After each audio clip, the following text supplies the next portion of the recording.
I think we're rolling. I hope we're rolling. Cheers. Ooh, ding. Should close my mail.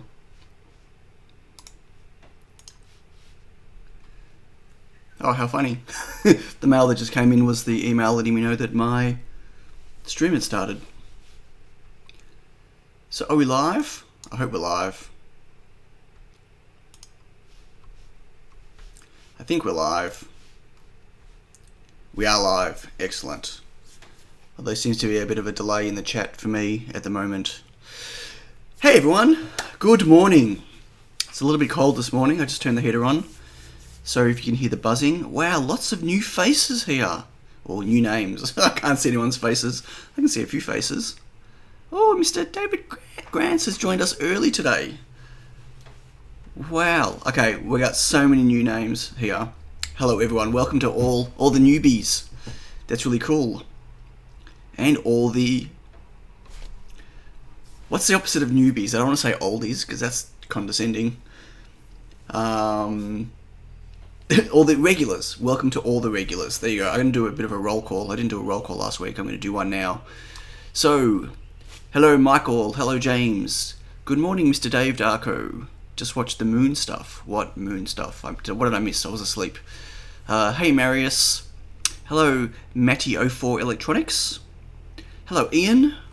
And Andy Calloway. Good morning, Michael. Hey Crazy Roops. Hey Marco, just my thought about the time. Nice for us in Europe, at least until we change it to by the end of the month. Sure, I'm doing this a bit early, so it's daylight saving has kicked in for us, but I'm still doing it early to help you guys because I'm crazy. Hello, Nismo. I answered your question. Hope you saw it. You can use any pins on the TinyPICO can be used as UARTs. You can have 3 UARTs running at once, 3 hardware UARTs. It's very smart, especially if you're using, well, I'm not sure about Arduino land, I'm pretty sure, but in IDF land and in MicroPython land, so it should be the same in Arduino land, any pins you create, as long as it's less than 3 UARTs, they'll become hardware UARTs, so that's pretty cool. Hello Johnny, just shoot me, used an Arduino M0 to troubleshoot a new breakout board. Should think about, I think I put 5 volts on the 3.3 line and burned my breakout. Ouch. Bummer. Hello, Alex, Tiny LED Matrix. Hey, Rob, how you doing? Hey, Michael. It's another Michael. We've got a few Michaels now. That's Michael Hyde. Hello. Hello, Fensterbrett LP. Hope I pronounced that correctly. And I guess, hello, Mr. David Grands. Hello, Felix E. Hello, Peter Rosenquist. Hey, Leo. Hey, Christos. Almost there. Hey, Azzy. Hey, Jim F. Regulars, thank you. Yes, I had the word on the tip of my tongue and then I couldn't get it out. Just happened to see the reminder. Glad you checked your email. Hey, Helmet. Hey, Kenny. Rural Georgia, USA. Only listening with one ear, that's okay, it just takes one. Hey Yuri, hey Bruce.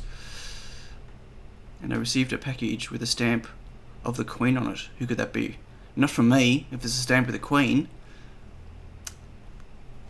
Don't know if we've had any stamps with the Queens for a while. Anyway, hey Philip. Hey Graham. Hey Marin.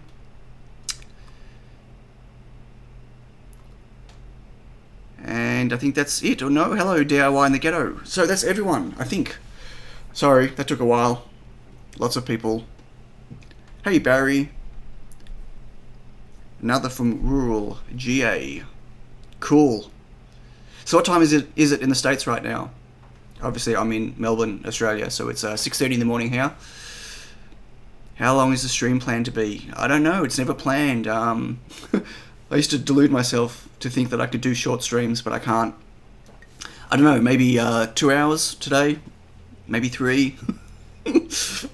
I don't know. My streams go on for a little while. 3:30 PM. Okay. Not terrible, although that's work hours, I guess. Hey, Andy. And 2:30. Whoa, Melbourne. Go Melbourne. Woo. Ian, what are you drinking? Did I see pogo pins? You did see pogo pins.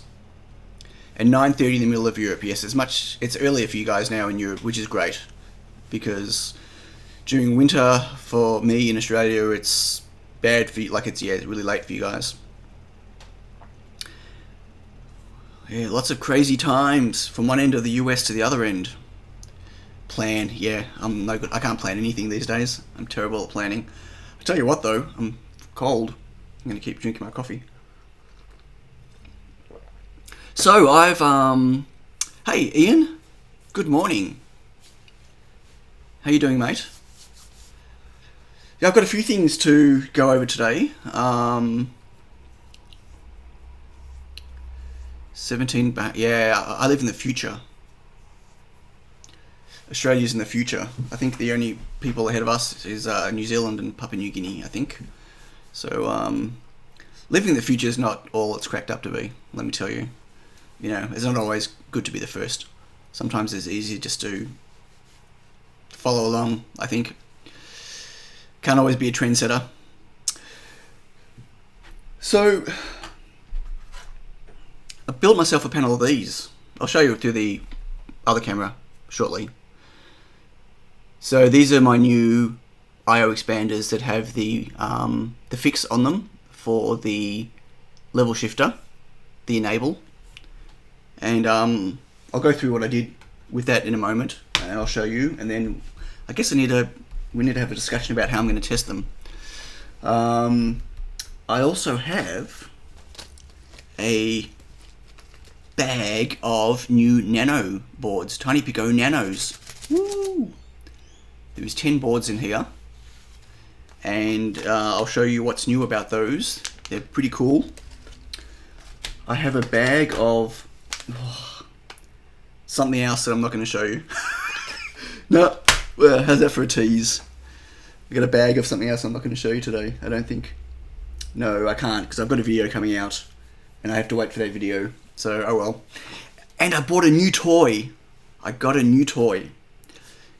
It was it wasn't a cheap toy. It wasn't a pick and place expensive toy. No, I did not get a new pick and place machine.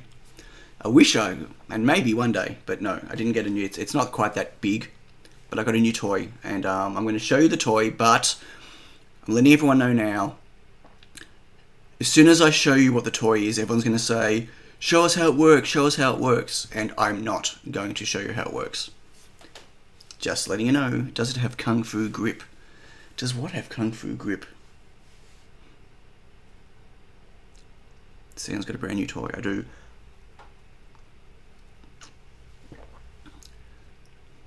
You guys talking Formula One? I say, Arthur, did you post that parcel to Bruce? So Rob, yeah, my office is still a pigsty. It's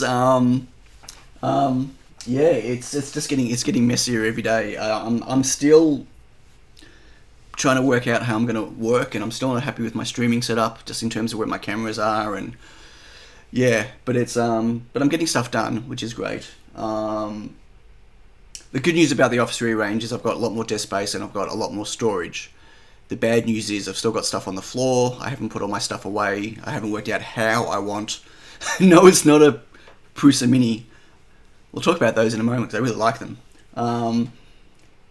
Yeah, so I'm still working out where I want all my stuff to be and how I'm going to lay it on my desk. But I got myself... So I also bought myself a second toy, but I haven't got it yet, but I'll tell you what that is. I should have it in a few days. I finally bought myself a TS100. Shock horror, like, you know, they've only been out forever. I'm pretty happy with my soldering iron, but I need another soldering iron.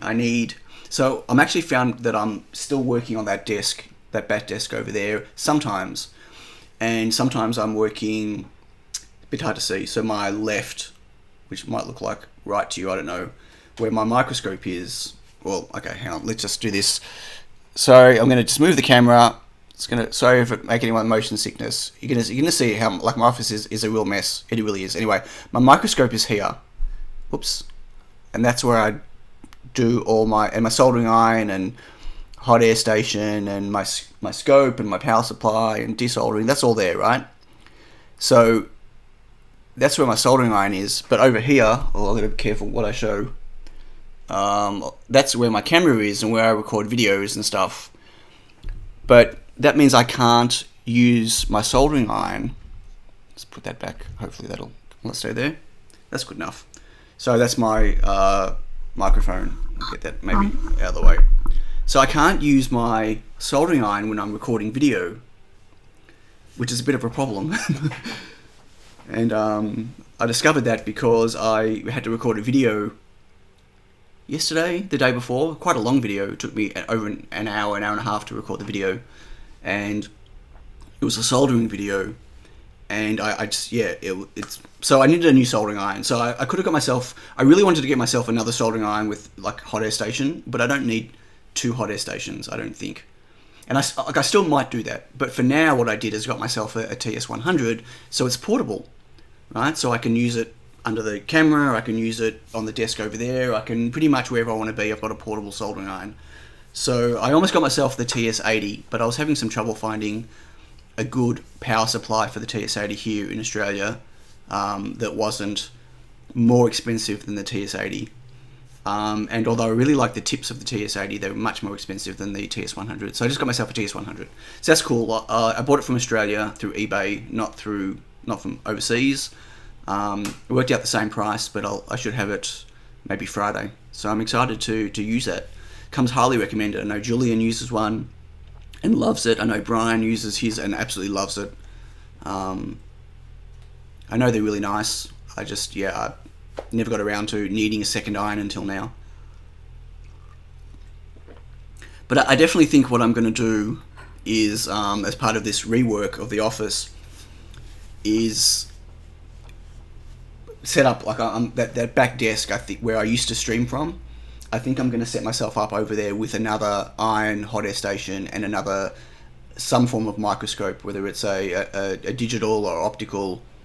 Didn't the TS100s wipe us out in Terminator? Were they TS100s? No, they were, whatever they were. Yes, they did, but they weren't. Yeah. When they start growing limbs, then you got to be worried. When they start soldering you, then you're in trouble. Yeah, the T1000s. Thanks, Ian. So yeah, I feel like in the past I've isolated myself into one location for working. I need to spread myself out. That's what I'm going to do. And then maybe if I ever have anyone that comes here that wants to do some work, like when Adam came here, to work on his Pico audio, it was kind of hard because I set him up over there with the microscope so he could work, and then I had no microscope or anything for me to work. So yeah, so that's what I'm going to do. I've got the space, so I'm just going to buy a few more tools.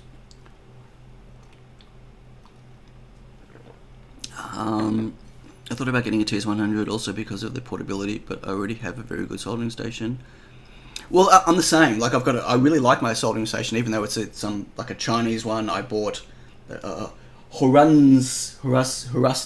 I bought this like way before I ever thought about starting a YouTube channel, and it's just been great. I mean, I go through quite a few tips because the tips are crap, but that's okay. Like, it's been a real workhorse, and I really like it. And I think it cost me $50, and I'm quite happy to buy another one. To be honest with you, I'm surprised I haven't melted the hot air station on it yet. Living tissue over metal endoskeleton. Yeah, I don't think I'd want to hold a soldering iron that had living tissue over it. That would be kind of weird, don't you think? TS100 for some time now. A big improvement is to find a nice soft silicon cable. Right, so I absolutely have to get a soft flexi cable for it. What I've done though is I bought a power supply for it, so I'm going to run it off a power supply rather than running off batteries. So it'll be portable, but with a long cable. And I think the power supply I got looks like it's got a fairly flex cable. If not, I'll get a different cable for it. Yeah, I think Brian sent me a link to one already that he's using. I can just modify something. So a few more people have popped in. I'm just going to quickly scroll back and see who they were. Hello, Kenny.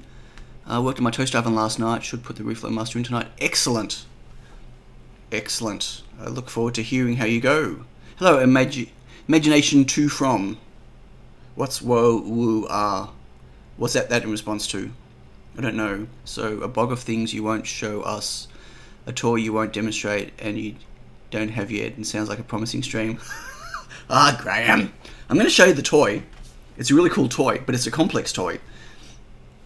And that's why I'm like, as soon as but I will show you some stuff, it's kind of in relation to the toy. The reason, look, honestly, the reason I'm not going to show you the toy working is because I don't have it working yet, because I haven't set it up yet, because there's a couple of things I still need that I will have this week. They haven't arrived yet. So maybe next week the toy will be shown being used, and that'll be really cool, and I think you'll all get an absolute kick out of it, especially watching me make an absolute ass out of myself. But I will show you the toy. I absolutely will, and it's very cool. What's up with the latency? It's really low compared to normal. Been updating. Low latency or high? You're saying that the chat's fast? I don't know. We've been having internet problems here the last few days, so anything can happen. And we all know that OBS is going to implode at the 2-hour mark, so maybe I'll try to do a shorter stream today. Sam's priming us in case the stream crashes before he's had a chance to show us, yeah. Okay, so I went back a bit. I thought getting it to... What else did I miss? Sorry. Cyberdyne Systems, mode 101. I'm very organizingly challenged. I would love to see how you have your shop set up.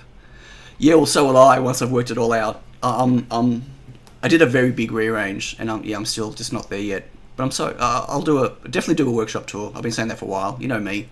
I'll get there eventually. Have a hacker and an old Weller. I can't get the tears past the family CFO.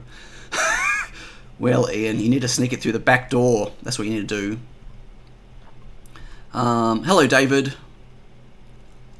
Hey, Marcel. Good morning. Hello, Andy Day.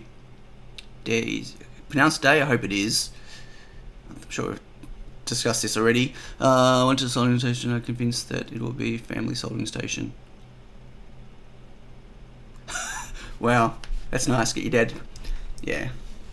I mean, I buy toys for the kids that are really for me, right? It's the same thing. That's fine. A Weller fan boy, 30 years old.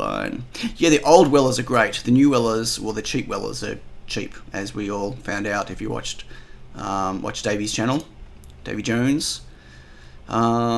Stiff cable tends to disconnect too often. The 2.1mm plug is not so secure, so flexible is very necessary. Yeah, I know it is. I'll see what I get with this power cable. Thumbs up where it will be nice. Okay, so let's get started, I think. Also, just to let everyone know, the reason I'm spending a bit of time going through the chat right now, I feel like at least the last stream, or last couple of streams, I just haven't spent enough time in chat, and I've just missed a lot of the discussion, and I feel like I haven't been back and forwards replying, and like last stream, I felt like mid-sentence I got distracted, my own fault, got distracted and never finished half my sentences. So like I was in the middle of telling a story or replying to something and never ended what I was saying. I'm pretty sure I did that a few times last week, so I'm going to try not to do that this week. WSD81 here, many years service, got to watch for cheap Chinese tips though. I don't know, what is that's obviously a Weller, Ian, the WSD81. Look, I wanted a Hacko for a long time. I wanted the FX, was it the 951? The one above the 951, I think. But I never did it. I never jumped because they're quite expensive, and the only real reason I wanted it was the cartridge tips, so I could get like needle point tips. But what I might do, I saw some really nice irons that are designed specifically just to be needle tips. And I might just get one of those at some point. So, because look, there are plenty of times where I really need to do some fine work, like I want to like touch a pin on a QFN or something, and yeah, you need a special type of iron to do that. So, and with my TS100 is coming, I bought it with two tips. It's just I think it's called the T1, the standard it's pointy tip, yeah, and then I think it's called a B2. I don't know. Weird names for the tips.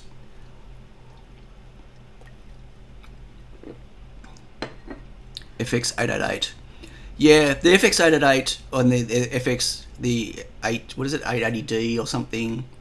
They're all okay irons. They're pretty much on par with what I've got right now. And the problem is none of them have hot air, right? You know, when you're talking, unless you're talking a lot of money, when you're talking the Wellers or the Hackos and stuff, you've got to buy an iron and a separate hot air. I mean, they have combined units, but they're really, really expensive. Anyway, so let's yeah, the chat is really... My chat that I'm actually reading from, not the one that I'm pasting on the screen, on the stream, is way behind the one that's coming on the stream. I don't know why. It's about 3 comments behind. Really like the chisel tip on the TS100. The tips look really cool, I gotta say, and the tips, like for me, they're about $13 each from eBay. But very rarely do I need such a big chisel tip. I have some sort of quick hot air tool. Okay, do we want to do the toy first? We'll do the toy first. This could turn into a bit of a time sink though, because I might give you a bit of a demo of some related software that isn't specifically for the toy, but and it'll show my complete lack of knowledge of anything. Yeah, okay, let's start. So here's my new toy. Some of you might have seen one of these before, which is totally fine. I'm not the first person in the world to get one. So here's my new toy. It's a little briefcase.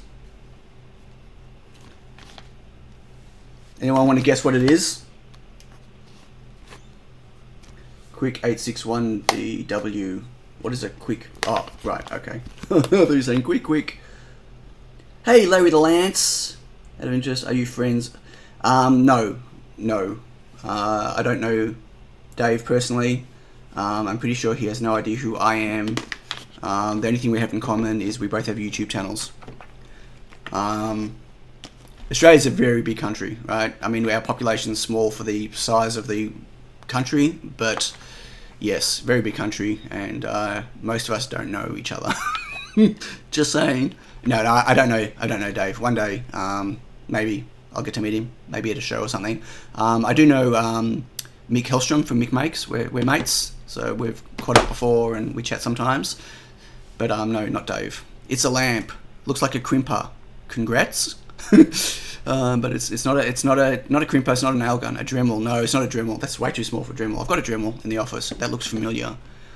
A network analyzer. Well done, Mr. Chris Orban. It is a VNA.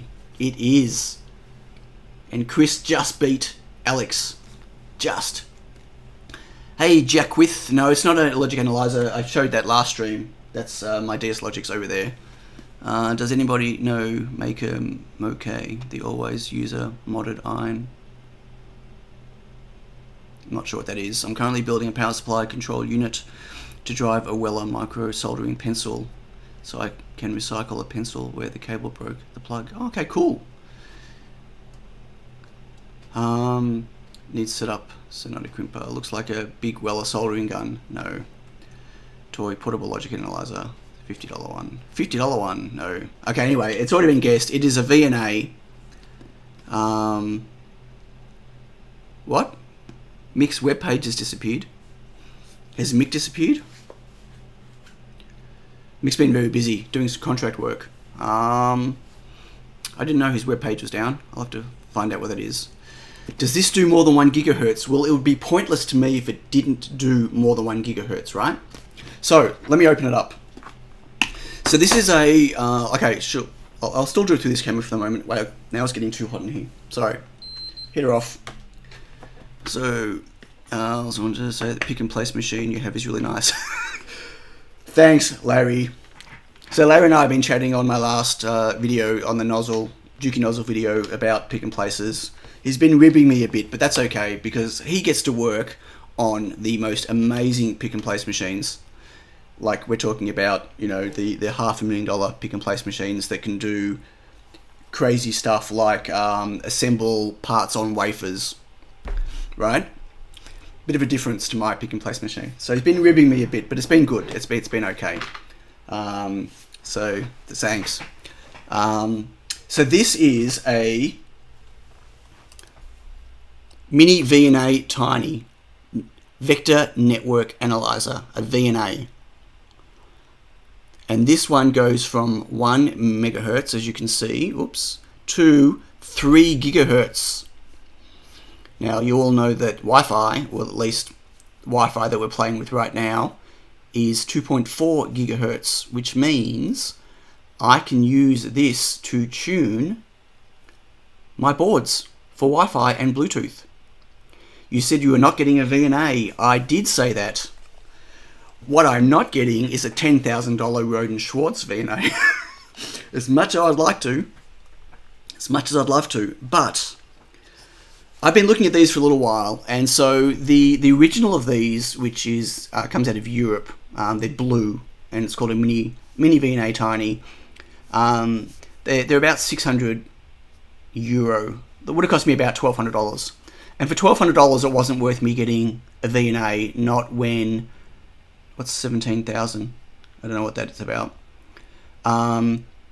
It wasn't worth me spending $1,200 on a VNA when I can get my network, like the guy I get my network matching done with in China is very reasonably priced, and I'd have to need to match stacks of boards to justify the cost. Siglent is only around 5k. Well, it depends on which one. I mean, there's also a Rode and Schwartz VNA that's like 30,000, right? Like, it's arbitrary, right? So this cost me $600 delivered to me, 600 Australian. Comes from China, and it's actually an improved version of the European one. They call it a mini VNA Tiny Plus 2. There was a Plus and a Plus 2. I believe that Andreas Spiess did mention one of these in a video a while back. It's got much improved quality over the original, and so for $600, I'm going to have a play around with at least learning how to match my own networks, right?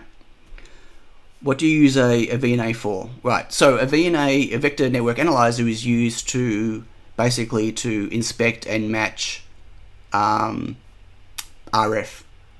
networks. So I'm going to be specifically using it to tune my matching networks on my boards, or at least learn how to. Will I still send it off to get it professionally matched later? Sure, maybe. But for now, I'm going to learn how to do my own matching, and it's a simple theory, but it's complex to do. But I'm going to learn how to do it anyway. I used the original for tuning Sigfox antennas last year.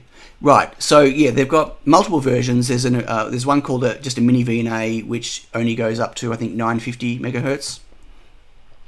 But they're tiny, which is kind of weird because it sounds like it's smaller. It goes up to 3 gigahertz, and the range I'm looking at is 2.4 to 2.45. So this is kind of perfect for me. You spent 17k on a 26 gigahertz analyzer 6 months ago. Right, analyzers are really expensive. So the $10,000 for the Rode and Schwartz that I was talking about, that's 50% off. It's a $20,000 Australian machine, and it is insane. I saw it at a show here a few weeks ago. I think I mentioned it. Adam's not on the chat this morning, but if he pops in, he'll comment on how amazing it looked. I can't, even 50% off, I can't justify $10,000 for a vector network analyzer. So the unit itself comes with this. It comes with some cables with SMA connectors on them. Oops. And these are really rigid coax, and so I don't really want to use these. The normal intent would be to cut them in half. So there's lots of things you can do with a VNA in terms of connecting to a network. In my particular case, all I want to do is go from an SMA connector here to like a cut cable. So the outside shielding goes to ground, and the inside goes to the LNA pin on my board. But these are really rigid, so I don't want to cut these because I need some flex. So I've ordered some new cables, which will be here at the end of the week, and there's two different types I've ordered. There's the standards for the cables are called RG something. So I've ordered some RG 403, which are called semi-rigid. They're kind of like a silver cable, and they're much more flexible. And I've ordered some RG, I think it's 316, which is super flexible, but might be a bit too flimsy. So yes, and basically what you do is you connect the antenna line going to the DUT, the DUT over here. So these are just SMA connectors, and you use some software, which is Java, which is, wait, where's Maddie going? Maddie's going? Have a great day. Okay, see you later, have fun at school.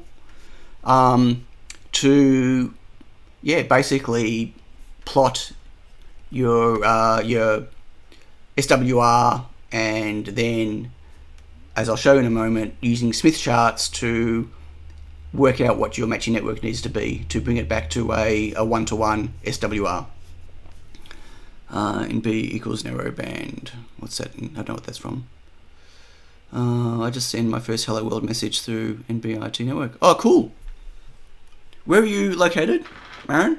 I mean, we've got an NB IoT network here in Australia, run by Telstra. We've got a couple of, actually.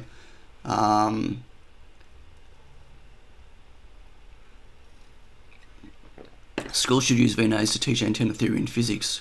Make it so much easier to show the impacts in real time. Yeah, but it's pretty messy stuff to understand. No, I'm not building a Faraday cage.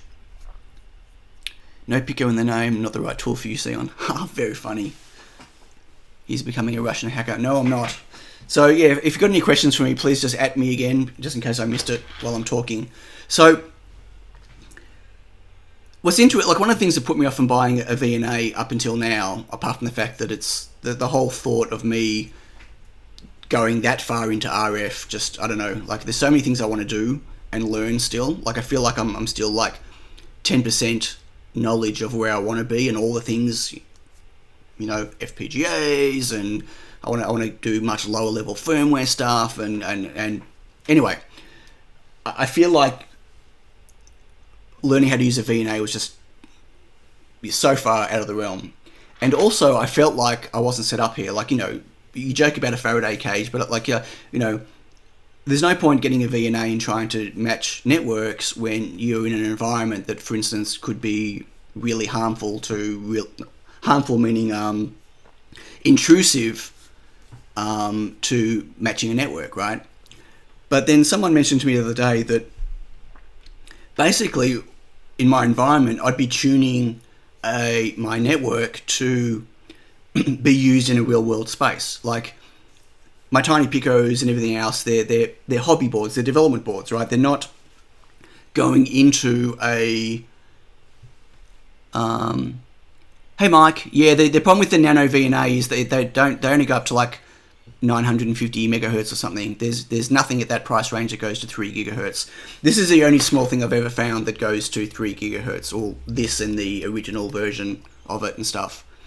For me, I need 2.4 gigahertz, or it's not worth me doing it. So my boards are really designed to be used in non-ideal situations, right? I mean, you know, hobbyists at home or people at work, you know, using them for prototyping and stuff. Like I know of a couple of places that are, you know, they're using TinyPICOs in their in their prototyping of a production board or a production project with the intent of eventually moving it over to a custom board. But for now, they're just sticking a TinyPICO in there, you know, and that's fantastic. And that's far from an ideal situation, you know what I mean? But that's perfect. Like if I can tune my network to be working here where I've got, you know, a screen here and a screen here, and I've got a heater going, and I've got, you know, radiation from all these different things, and if I can get it fairly close there, that's a pretty good outcome, I think. Straight to the dark arts. Yes, yeah. So I want to learn how to match my network, but I don't necessarily want to learn all the maths behind it. And that's what's put me off. But I'll show you something really cool that will hopefully make the whole thing much easier for me. So you're really sure you want to dive into the magic realm of RF where the unicorns and dragons? No, I'm not. And at the end of the day, look, if I can get my boards 70% of the way there, right?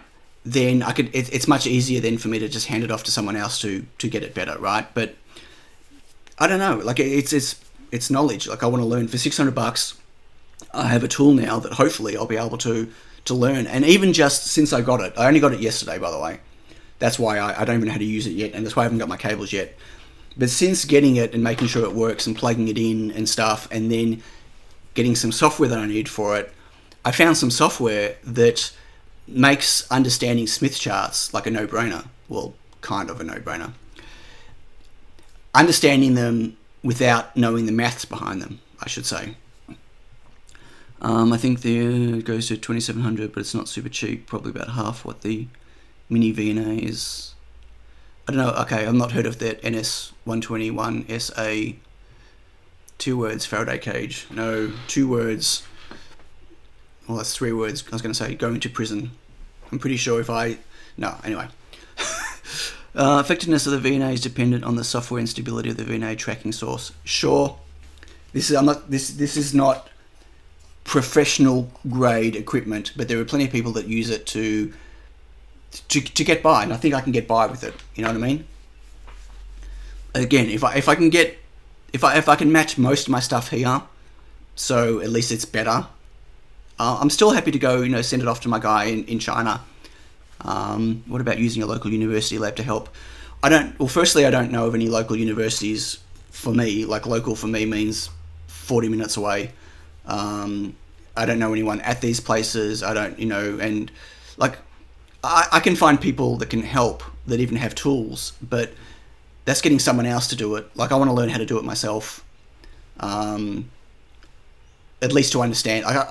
Right now, I'm afraid of it. I want to get past being afraid of it. Does that make sense? Like the whole thought of me ever learning and understanding how to match a network beyond the theory of it is just, it's like it seemed really far away. Like it was just never going to happen. Well, I feel like I can get to a point now where I'll have a much better understanding of what's happening.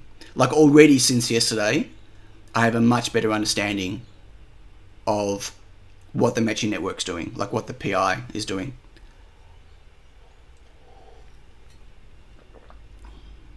If Chinesium antennas are the correct frequency, or they're not. Sure. For solar makers, the more self-sufficient, the better. Yeah, that and it's just a knowledge thing, right? I mean, everything. I'm just going to say it twice. Everything about what I'm doing, like with the channel and with the journey, as well as, I guess, I'm trying to build a business out of this, so you got to have some level of expertise, right? For me, it's all a learning thing. Like, it's all about knowledge, and there's just so much I want to learn, and I like the challenge. I like proving to myself that I can do stuff. That's probably my ADHD talking, but like it's not that I get a kick out of it. Like I don't sit there patting myself on the shoulder. It's like I don't know. I'm just always wanting to learn more and more and more. So yeah, look, I'm gonna almost finish my coffee today. Anyway, so that's it. It also comes just quickly with some terminating bits that this is for calibration, and I don't know which one is which, so it's going to be very hard for me to calibrate right now. So what I did want to show you though, so let's just jump into this, because this is pretty cool. Unis will help. I studied at Manchester, UK, and helped outside people. I'm sure there will be some, but I don't know which universities to approach, and like the amount of time it would take to go through the process of finding a uni, finding someone I can speak to there, showing them what I've got, and then like actually doing it. Like, I need to actually take boards there, and someone's got to sit there and solder, little coax cables to it and stuff. Like, I feel like measure with a multimeter. Right, it's okay. Hey David, oi oi. It's less about measuring with a multimeter and more about understanding the calibration process, I guess. Like, it's, yeah. Okay, I'm gonna switch to my desktop. Is my audio going funny? My audio looks like it's going red sometimes. I'm not sure. Maybe I'm being too loud. Let me switch to my desktop. Hi, yay! My head's a bit chopped. I'm just gonna fix my head. Don't want a chopped head. That'll do. So I'm gonna show you this program. Can I make it bigger? I can. So this is a Smith chart. This software is called SimSmith. It's Java and it's free. So you can all go and download it if you want to. Okay, good. Audio is fine. Thank you. You can all go download it. And this is a Smith chart. And what this lets you do is play with. Actually, I don't even need. Let me just turn off. Don't need that for the moment. Okay. Lets you play with matching network designs to tune a Smith chart. So I'm going to give you all a quick rundown of. I'm no expert. Okay. Disclaimer. Everyone got that? I'm no expert. Okay, here we go. So this dot here that I'm moving around, what we want is an SWR of 1. You see over here, SWR 1. That means a 1-to-1 ratio of line going through to the antenna. At a 1-to-1 ratio, we should have maximum RF going through and minimum reflection coming back, right? So that's our perfect scenario. And as you can see here, I've got a network at 2.4K megahertz, which is 2.4 gigahertz. I'm not an RF plus AUC expert either. None of us are, Jim. None of us are. It can never be one though. It can never be exactly one. No, it's always going to be. But you want to get it as close to 1 as you can, right? I mean, 1's a theoretical ideal. But 1 is in the center. And the way it works is as it gets shifted in different directions. Okay, if you look over here, we've got an R value, a Z value. Up here, right, if you can see my mouse, we've got an X, right? As this gets moved around, like you can see the X is changing, right? Depending on which quadrant it goes to, it either means that you've got too much impedance or too much capacitance. Okay, that's why when you see a matching network on a board, it's generally made up of either one cap, one inductor, a cap and inductor, a couple of caps and inductor, or a couple of inductors and a cap. Does that make sense? Right? And so what they are there to do is to offset the position that you're at. 1.1 or less is regarded very good. 1.2 higher is not good. Yeah, I mean, one's, as I said, one's a theoretical ideal. You want to get as close as you can to 1. What is this astrology? Hello, Mr. Watts. This is a Smith chart. I don't know, you came in late. We're talking about my new VNA, Vector Network Analyzer. And I'm going to give everyone a quick rundown of what a Smith chart is and how you use it to understand what you want to, how you want to use your matching network to get you as close to center as possible. And I'm sure I'm going to get corrected a lot in this, but here we go. So let's say, this is all just random values, but let's say I connect my VNA to my TinyPICO and I'm sitting right here. We're trying to work out next eclipse, because apparently that's the best time to do reflow soldering. You can have a very good SWR with no antenna attached with lossy cable. Okay. The wireless ESD. There's no such thing as ESD. Okay, so let's say I'm sitting over here right now. Like let's say I've got my VNA plugged in and it's telling me that that's where I am. I've got like a 2.93. Whoops. Oh, interesting. What did I just do? I've lost my values. There we go. I think that's not an R, it's gamma.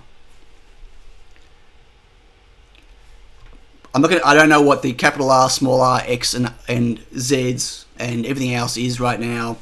Anyway, it doesn't matter what they are. I'm showing you just a quick layman's idea of how a matching network works. So what this software lets me do, for instance, is what I want to do is I want to get this dot here back to the center. And I do that by adding things into the network up here. So right now, as you can see, I've got a load, right? And I've got my source. And so, for instance, I can, and what I'm not going to tell you right now because I can't remember off the top of my head which quadrant is which, right? As I said, one of them is more impedance, one of them is more capacitance, whatever. But I can go and take let's say I go and take a cap, and I can drag my cap into the network, right? And you can see here that it's drawn a line. So this is where I started. This is what that cap is doing to my position. I'm now over here. Now remember, I want to get to the center. So this value here, as I change this picofarad value, I can use these arrows, right? As I change this picofarad value, you see that dot's moving, right? So as I drop it, it's moving closer to that center line. Now, what I'm going to do is I'm going to stick another, and you can see this is green here, and the line is green. If I was to stick another cap in, I'm going to put a cap now in this orientation. Okay, now you can see that, actually I probably want to go that way. It doesn't really matter in this case. You can see that I've got now two colored lines, and I can use both of these values to adjust. So you can see that pink one is moved. The green's not changing, but the pink one is getting longer, which is bringing me further away. How do you determine the starting point? Yeah, use the VNA to work out where your starting point is, right? This software works in isolation. This software doesn't connect to that. No, I'm not trying to get it closer right now. It's an asteroids game. This software works in isolation. It's a way for you to experiment with your matching network, right? Now, if I was to stick an inductor in, just for fun, now you can see my blue for the inductor has pushed me all the way over here. So I want my inductor to, I'm going to go this way, to bring me back to the center. So it's made the graph a bit small because of the, let's see if I can get it bigger. So that's pushed me back to the center. Now I want to adjust my pink. Now this looks kind of crazy, right? Trying to get all this to line up. Oh. Okay, wait for it. I'm just guessing, right? Oh, look at that. Look at that. So what that means is, if I click on that, that is an SWR of 1.03. Who's going? See you, Christos. Add an LED for fun. So the shape I'm aiming for is irrelevant. It's about getting it to this center point, right? The order of the network can change. The positions of the paths, like for instance, it might not be this shape, right? It could be two caps in series and then an inductor, or in an inductor and then, like, you know what I mean? Like, this software lets you experiment.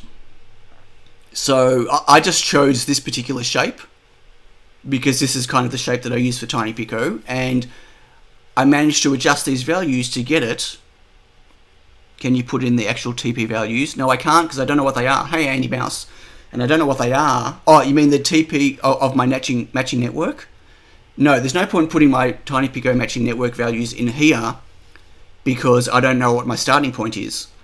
And until I get my starting point using my analyzer, it won't end up in the center. Does that make sense? So this is the initial mystery maths theory, that you test and move your point and test again. Yeah, so this is a way of not having to sit there with a pen and paper working out the maths to work this out. This is a way for you to play around with the values to get a rough idea of what you want to do. You must design the track to be 50 ohms in the first place. Yeah, as I said, this is all of this that I'm showing now is all dependent on where this point starts. And where this point starts is totally dependent on what your board design is, right? So a TinyPICO with the antenna on it, with no matching network on it, with no chip on it yet, so I can get to the NLA pin, right? Where that starts. Now, you don't have to have the trace, and who wrote that? Better Hobbyist wrote, you must design the track to be 50 ohms in the first place. That's not true. You don't have to. It's great to have impedance on the track to be 50 ohms, and if your track was 50 ohms impedance to the antenna, technically you don't need a matching network for some antennas. But not every situation is going to be a trace with 50 ohms, and what that won't also take into account is what stuff is around that trace. So a matching network allows you to fix or compensate for a setup that isn't ideal. So if my trace was only 20 ohms, that can still work fine if I have a matching network that compensates for that. Does that make sense? This is not a dBi thing. So I mean, this is purely about a matching network. This is not plotting. The VNA is for plotting all of that. This is purely to work out matching network to get you to as close to an SWR of 1 as possible. They don't use the probe anymore. I'm not sure what that's about. So now what's really cool about this software, because I just showed you this clunky way of doing stuff, R is 6.66 in the right corner. Isn't SWR more important for TX than RX? Well, yes, it's transmission, absolutely. This is all about transmission and reflection. The two things that you measure, or that I'm interested in measuring with my VNA, is my transmission and my reflection. And the return loss, right? The closer you are to an SWR of 1, the closer you are to infinity of your return loss. You want your return loss to be maximum, which I know that doesn't sound right, because that's not reflection. Your return loss as maximum means that you're getting less reflection. Isn't this okay? So now, but what's really cool about this though is, see, I did all that crazy stuff, but let me just mess with these values just to show you something. I'm going to put 5. I'm going to put 3, and I'm going to put 30. Well, that's way off. Let's go 300. Okay. Oh, whoops, I forgot to do nano. 5 nano and 300 pico. So I just want to put it in a random spot. Okay, that didn't work very well. But anyway, what I want to show you. Hey, James. So what I want to show you is what you can do with this is I can actually click this circle and I can move it manually. I don't have to be sitting here clicking these values. And there is a key, and I've got to remember which key it is. Oops, it wasn't that key. I didn't mean to do that. Damn, okay, that was around here. What I can do is drag that manually. You see this?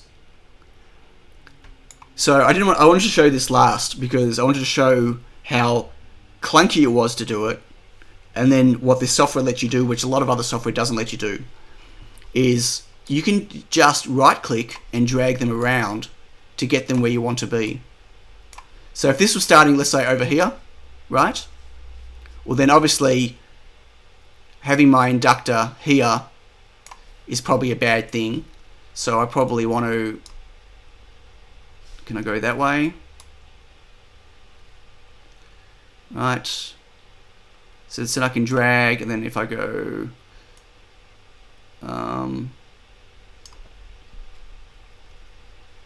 think I probably want... Probably don't need this one. Let's delete that one. So there you go. So in this particular case, to get to 0, right, I just need two values on my matching network. Right? I need a cap and I need an inductor. Look at crazy arcane rune of image. I'm designing RF Stargate. Yeah. So as you can see, this is a really cool tool to experiment with matching networks. So the process will be, hang on, coffee. Coffee and heater, gone cold again. So the process, I think, for me, let me just go back to this screen. Just see on, hi. So I believe what one process will be, because I haven't done it yet, will be, I get a TinyPICO, which, TinyPICO, let's say this is my Rev 1 Nano. So I get a Rev 1 Nano that doesn't have the chip on it, doesn't have the Pico on it. I solder some coax to the NLA pin, and I solder the shell of the shell of it to ground. I connect it to my DUT, my DUT. I use my vector analyzer to capture what my starting values are, which then get plotted onto the Smith chart, right? And then from there, I use this tool that I just showed you to get a rough idea of how to bring it back to 0. I then go grab those values, as close as those values as I can get, right? And parts of those values, and I then solder them onto my TinyPICO Nano. And then I reread my settings to the VNA to get a proper, accurate reading of what I've got. And they might not be accurate, right? But this should give me an idea of getting it closer. Then I can have a look at where I am again, put that data back into here, replot it, and tweak my values until I can get it closer and closer and closer, right? So between the two tools, I'm hoping that through a back and forward process, I can eventually get it to as close to 1.1, 1.15 as I can, for instance. If you put the TP values in, can't you drag the starting point around until the end is near 1, then shows you the TP value, which you can compare with your measurements? Possibly. I don't know. I'll try it. But again, well, I mean, I can. Yes, I could. But you got to remember that this software is running in. Oops. It's running in like in an ideal mode, right? In a no interference, no anything else mode, right? This doesn't cater for any type of, or not that I know of anyway. I haven't really learned enough yet. A variable capacitor trimmer as a start. No, because there's no way of connecting one of those to my board. And they've got to be, the caps and the inductors that you're using for RF are very specific values and very, specific impedance and resistance and stuff. Like, yeah, they're not, yeah. Like, using a trimmer would introduce too much crap into the matching network. Does that make sense? How many boards do you have to test on, though? Is one enough? Yeah, I can just keep testing on one board. The idea is to keep that coax connected to that board until I'm done. All I need to do is keep carefully hot airing the different components on and off. In programming, we call this successive approximation. There you go. This is a successive refinement of the values. Now, I believe the software that comes with the mini VNA, which also does Smith charts and stuff, will allow me to plot Smith charts so I can compare the two, but I don't believe I can do the type of tweaking that I'm doing in this software, right? I don't believe that it's an interactive way of like, it'll show me what I've got, but I can't from there real-time adjust things like I can do in here. That's why I believe I have to use both software together. What did I miss? Will you be using an antenna or a 50 ohm load? I'll be using an antenna. I'll be the point is to tune.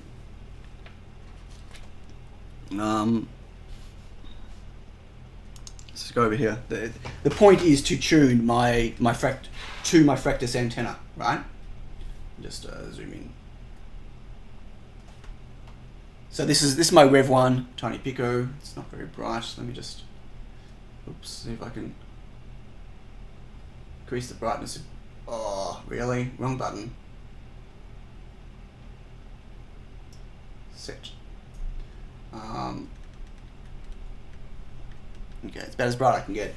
The idea is to be able to tune my Nano, for instance, with this new antenna, to tune my Pro S2. Let's figure it out. To tune the Pro S2 with the antenna, and to, you know, I guess anything else in the future. But what I can definitely do is start with my TinyPICO, right? So I can take a TinyPICO that I've got that's already tuned. I'll take a non-working one, take off the Pico D4, and then I can, yes, connect my VNA to the board. The pain with the TinyPICO is every time I want to tweak the matching network, I have to pull the antenna off, right? One of the reasons I'm moving away, two reasons I'm moving away from this antenna. The first one is it's a little bit fragile, unfortunately.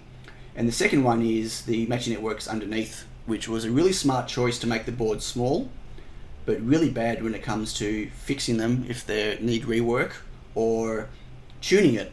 So my RF guy in China he was really angry with me. Really angry with me for a while because for him to tune it, he kept having to take the antenna off, hot air different parts, put the antenna back on, back and forward, back and forward, back and forward. That was a nightmare. So yes, that is going to be the process, I believe, and the worst case scenario is I've spent $600 to learn a lot more about RF and matching and to get a better understanding of Smith charts and at least to learn the basics of using a VNA, right? Will I be able to professionally match my boards? Probably not. Will they need to go, you know, if I'm going to sell them, will they need to go to someone to get final matching done properly? Yes, I would still do that. Unless I can fluke a perfect, like, you know, like a really, really close match, then I'll still be getting them done properly. But yeah, like this is for me, it's for learning. You know, I'm not going to spend $10,000 to learn, but I'll gladly spend $600 and some time to increase my skills. Do solder blobs have much impact? And how about tolerance of components the cheap S&B caps I buy are often? So solder blobs do a little bit, but not as much as cheap tiny Chinese components. Yeah, like they got to be really good. Like, so my caps for my RF network are 0.5% or are they 1%? 0.5. I think it could be 0.5. My inductor is like 0.1%. Like they're at the really high end of, like, they're specifically designed for tuning RF. Now what I have to get myself, unfortunately, this is going to be interesting because I mean I've got a range of components here, a range of like really low picofarad value caps, 0402 caps and inductors, but I need more. So I'm going to have to get myself, I think Murata make kits of RF caps and inductors, and I don't know how much they're going to be, but I'm going to have to get myself, I'm going to have to invest in a bunch of those, because otherwise it's all theoretical, right? If I can't actually put those components on my board, I can't test it. Okay, so there you go. So that's my new toy. How exciting, hey? So yeah, I'm not able to today to plug this into anything, like onto a board, and show you, because I've got I've got some stuff on the way. Point of matching is maximize transmitted energy. Maximize transmitted energy and reduce reflection. I guess they come hand in hand, right? Generally, if the closer you are to an SWR of 1, the less reflection you're getting, or the closer you are to infinite loss. So yeah. Ooh, James has a new toy to unbox. We've all got new toys. Who else has got new toys? Okay, so now I'm going to switch to this camera. It's gone out of focus again. Wow. So I got a bit of a mess here. I'm just gonna let me clean up. I'm going to come on. If you're not going to stay focused, we're going to have a fight. Fight! I'll be ordering some RC parts for a flying wing. I've been printing. Ooh, a flying wing. Wow. So avoid heating the chip. What? That reflected energy is otherwise dissipated by the transmitter on chip. Right. So yeah, one of the I've discussed it before, and lots of people have asked me about, why do you need a matching network and stuff. Apart from the fact that you want to make it a good quality transmission, you want to reduce reflection, because reflection basically comes back as wasted power and extra heat. Right? So, hey Paul, and he's caught up. Excellent. So yeah, if a badly tuned network will not only give you poorer Wi-Fi connection, for instance, if it's Wi-Fi, and some people go, but who cares? Like, it's just for my home network. What difference does that make? But it'll also give you a hotter running board potentially, and the board's going to suck more power. Like, there's other issues when it comes to bad performing Wi-Fi than just bad Wi-Fi, right? What are we up to? Been decorating as fast as I can so that I am allowed to solder up the new board that arrived today. Ooh, Paul got a new board. What'd you get, Paul? So, this is my current Nano, which, as for those that caught the last stream or whenever it was, here it is on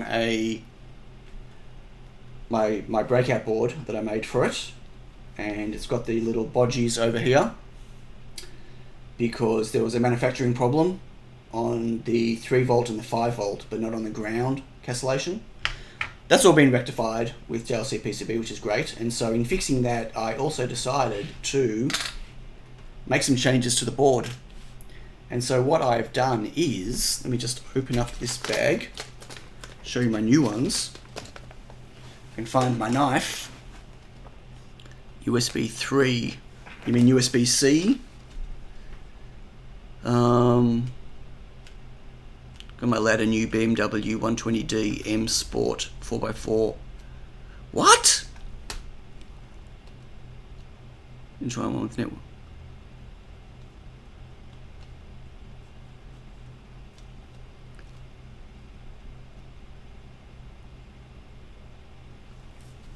Okay, sorry, I'm just reading chat. I don't want to miss chat. Don't want to miss anything today. Okay, here we go. Let's get one out. So my new boards, well, they're a little bit different in a good way. Hey Morgan, oh nice. I started using Micro 32 modules from Ali in some projects. Nice to see other very small modules coming out. Well, this is very different to what you're using from Ali though, Morgan. Because what you're using from Ali is just an ESP32 with an antenna in a module. This is a complete microcontroller. This has everything on it except for the USB port.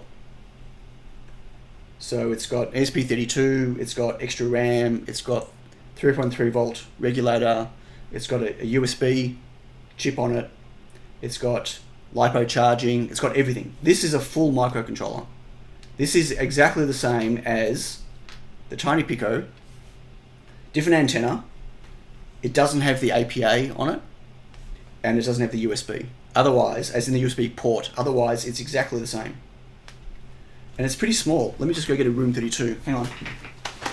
Dun-dun-dun.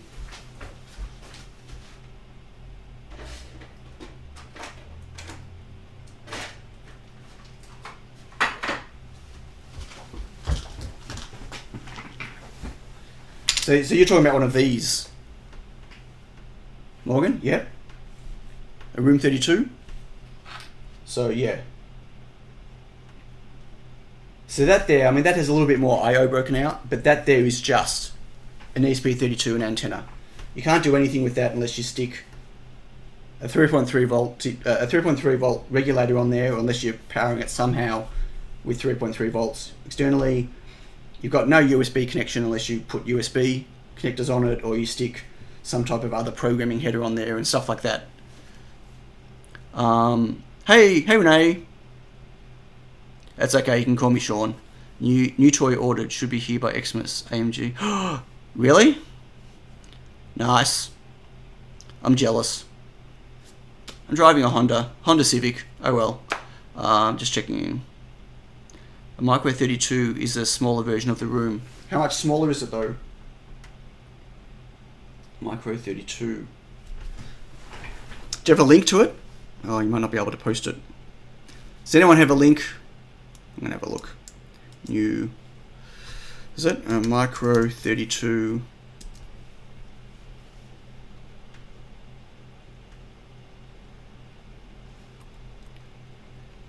Oh, you're talking about the TT Go boards? Right, the TT Go module?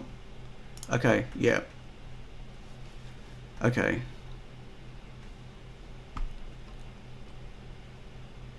Yeah, so it's still just a module though. How big is it? Does it say? Doesn't say. Excuse. Oh, here it is. So it's 19 millimeters by 13 millimeters. It's the Pico D4 module. Yeah, so it's the same chip as what I'm using here.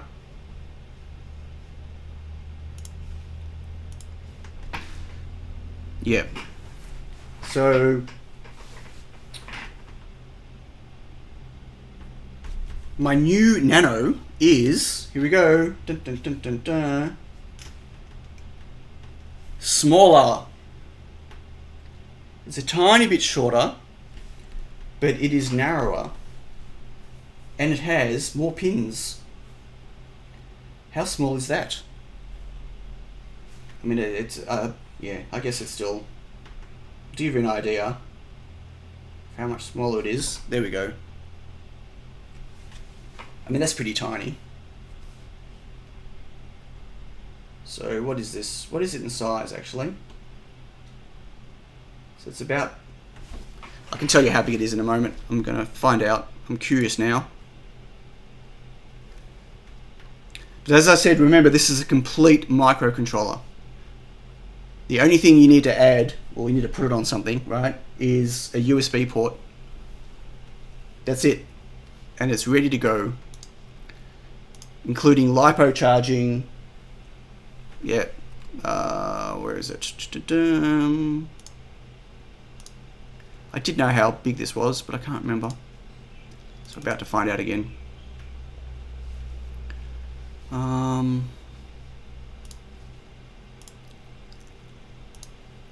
It is 12.5 by 27. 12.5 by 27. How do you get your name in the chip? ESP32 Pico D4. Hi, how do you get your name in the chip? What do you mean? Hey, Bolly. What do you mean name in the chip?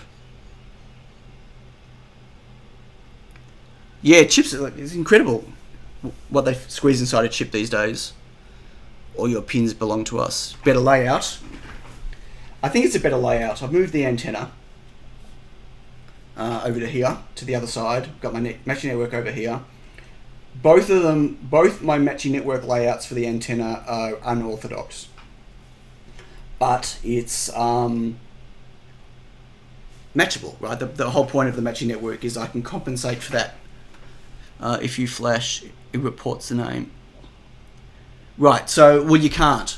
So no ESP32s can do that right now because they all use an external USB. So what you see in the Arduino when you look at the port is, it says, you know, slab or whatever. Like, it won't show you the name of the device because, well, you can actually program into the CP2104 a vendor ID. Like, you need to get a proper vendor ID and there's two IDs, vendor ID and can't remember what the other one's called.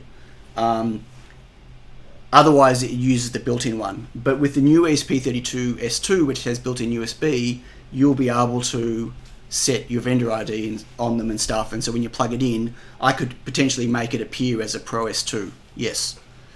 That PS RAM takes up so much space. I know, the RAM's huge. It really is.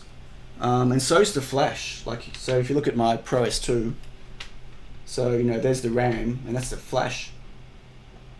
Flash. Anyway, sorry. Product ID. Thank you. Vendor ID and product ID. Thank you very much. So you can also change the serial string. You can do a one-off change on the CP210204. Yes, it's a one-off change when you. But it's a bit messy to do that. Like, to wire up a CP2104 on a board to be able to then change it makes the board a much more complex design. I guess technically you could take the CP2104 and put it in some type of adapter to do it, maybe. At the end of the day, no one's pretty much doing that. Not in the ESP32 space. They're making a new Flash Gordon. I'm touch excited. Are they really? They're redoing Flash Gordon. Wow. That's really cool. I didn't know that. The 2102N is easier, yes, but it's also twice the price. So it's also a little bit smaller, which is nice. Like, you know, I'm always happy to go smaller, but it's twice the price.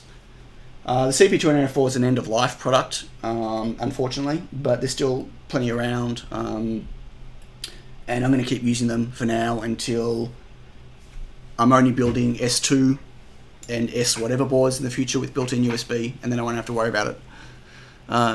If you would like to purchase a vendor ID without signing the logo, purchase is $6,000. You can actually get free you can actually get free ones, Johnny. There's a company. I think it's only for open source projects. I think that there is a company that you can use their vendor ID, and they'll issue you a product ID, and so you can actually officially have a proper one without having to pay. Hey Roger. Taker White. I don't know who that is. Is that a director? Hey Ray. Why is the S2 board so much bigger? Why is the Pro S2 board so much bigger? Well, a couple of reasons. Firstly, look at all the I/O. Like, how do I break out all that I/O and not make the board big? It's got to fit in a breadboard, right? Like, I mean, apart from the fact that it's pretty packed in, you know, I could probably save a little bit of space, maybe. You know, the flash and the RAM takes a lot of space. Like, so this particular chip, the S2, has no built-in flash. So the flash is external. But how do I not make the board big when there's so many headers on it? Oh, hey Yuz. So think Thor Ragnarok style and Flash Gordon. Oh, that'd be awesome. That'd be cool. So that's why the board's so big, but it's not that big. I mean, it's the same width as a TinyPICO. It's actually, hopefully, pin for pin compatible right there. It should be pin for pin compatible with a TinyPICO at that point. And then there's more I/O and stuff on there. So, you know, I would gladly get the Pro S2 board smaller. I just physically can't. Wasn't the new pin spacing non-standard as well? For which one? Sorry, what are we talking about? Hey Gaston. Which pin spacing?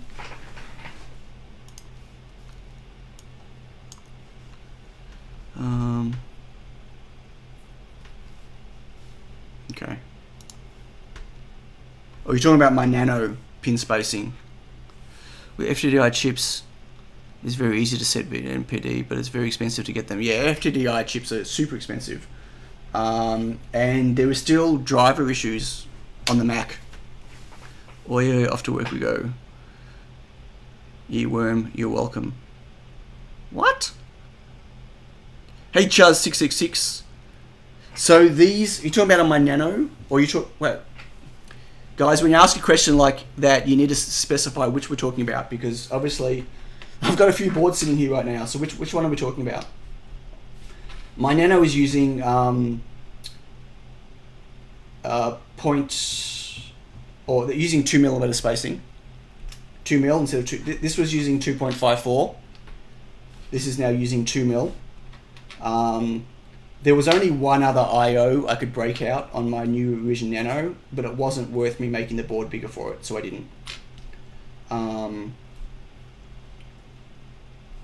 So is that what we're talking about, or are you talking about these? I mean, this has to be 2.54mm, right? It has to be 0.1 inch, otherwise it won't fit in a breadboard.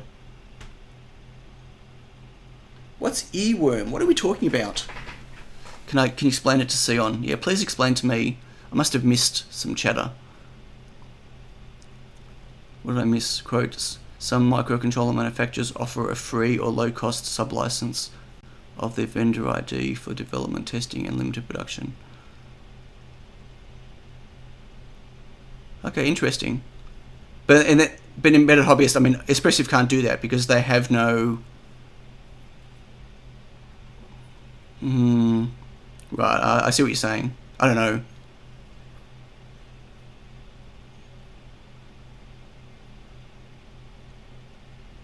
I'm definitely missing something to do with this oi oi. Oh, IO, it's off to work we go. Right, okay. That one I know, but what's the, I don't know what the earworm at bedtime for me thing. Microchip does that, sure, but Microchip actually have USB built into their chips, so that's a different story, right? And they'll actually provide you the chips. You can buy them off them with your flash pre-programmed on it if you want to, and with the vendor ID and stuff already done on there. But Espressive can't do that because they've got no USB built in, right?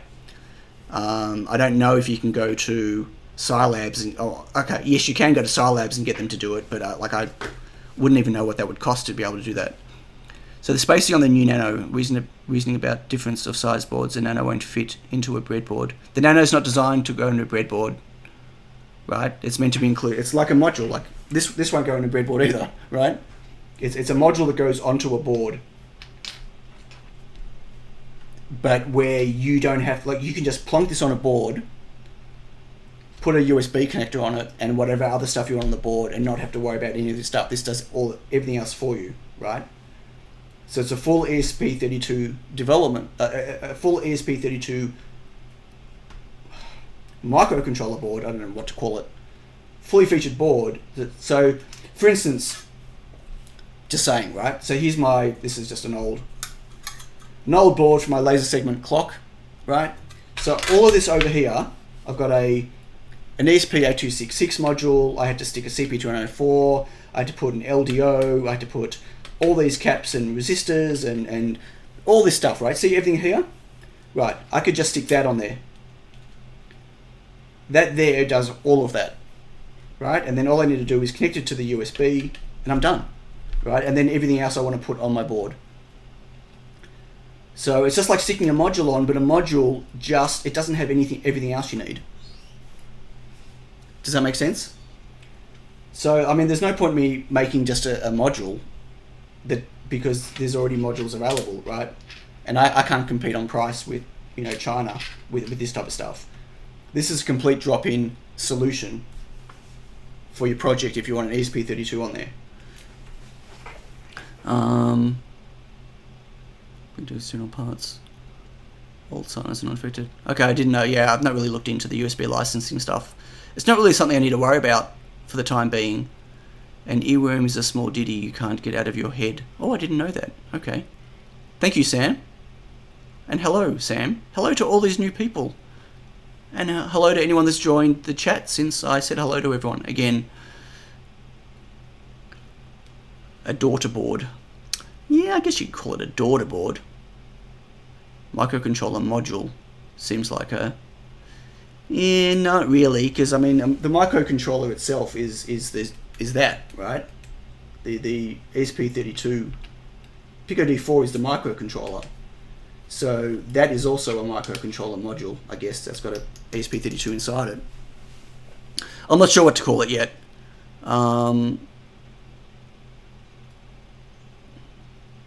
The scroll is strong today. What scroll? Are you now sorted with the castellations JLC? I am. Yes. So this new board. Well, I haven't beeped it out yet because I only just opened it. You saw me just open it. Well, the bag was sealed, so we should probably beep it. Let's beep it out now and find out. But I'm pretty. I mean, the Gerbers looked good. The production Gerbers look good. I need to stand and make a latte. Ooh, yes, please. Can I have a latte, Bruce? You want to hear the beeping? I hope so. So let's beep it out. So this might be a bit hard. I can't really see what I'm doing. So I'm pretty sure that I need some 3 volts. I'm pretty sure over here. Where's 3 volts? I think that is 3 volts, and this should be 3 volts. Maybe that's not 3 volts.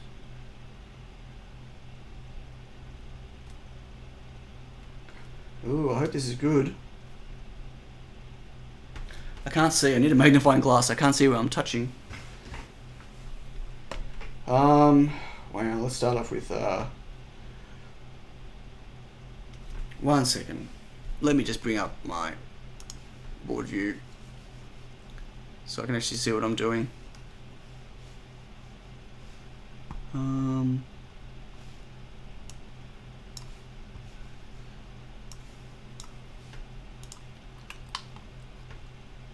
Oh yeah, that was not 3 volts. That was really clever. So that's 3 volts. And that's 3 volts. Right, there we go. I was touching the reset pin. So that's 3 volts going to the 3 volt in pin. That works. Now 5 volts. What have we got that's 5 volts? 5 volts I'm not going to be able to check because there's a Schottky in the middle. So okay, well this here is one side of the 5. And that's the other side of the 5, so that's good. That's one side of the Schottky. Let's make sure reset is, this bottom one is reset, and this one here is reset. Okay, so it seems to be beeping out fine, thankfully. And ground, we should just check a ground. That is ground, and that is ground. Okay, so it beeps out fine. So yes, I've solved the issue with the castellations. You can officially now just put a header on the edge of your board. You don't have to stick any extra drill holes, and JLC PCB will make the board correctly. So that's exciting. So I need to build one of these, but the problem is I don't have anything to stick this on, because obviously I can't use these boards because it's the wrong pin footprint and the wrong shape. But I have been working on some boards to plug this onto. Would you like to see them? Would you like to see what I've been working on? Let's see who's listening. Let's see who's still paying attention. Wow, it's almost 8 o'clock. That is crazy. And we haven't even looked at the pogos yet. Free idea. Hey Jared. Nice board. Looks tiny. It is tiny. Beer, unexpected maker, and some wow. Nice ending tonight. Nice ending? Are we ending already? We're just going to go play some wow, so it's time to end. I don't think Brian's here today, no. I hope they are proper bodgy. You hope what's proper bodgy? What? Sion say? Something about free TinyPICOs for all. Okay, so let me switch cameras just for a second, and let me... So there's 2 things I'm working on. The first one, so neither of these have gone into production yet, so which is a shame, because like, there's no point me rushing to build a Nano right now, V2 Nano, because I have nothing to test it with, as I said. But the first thing I've been playing around with the idea of, so let me just go back to here for 1 second. So So this breakout board I made, it was really just to test the Nano. Come on, focus. It was just to test the Nano to make sure that it works, which obviously showed me that there was a manufacturing problem. And it was just the board with USB-C, JST, and a couple of buttons on the corner here, right? It's a pretty ugly shaped board, and it was really just designed as a, I just got 5 of them made just so I could proof of concept the Nano. It's a TinyPICO Nano breakout board R1. So I didn't want to just repurpose this board.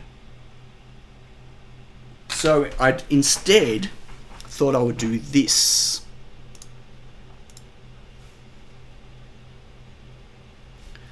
If I can get it.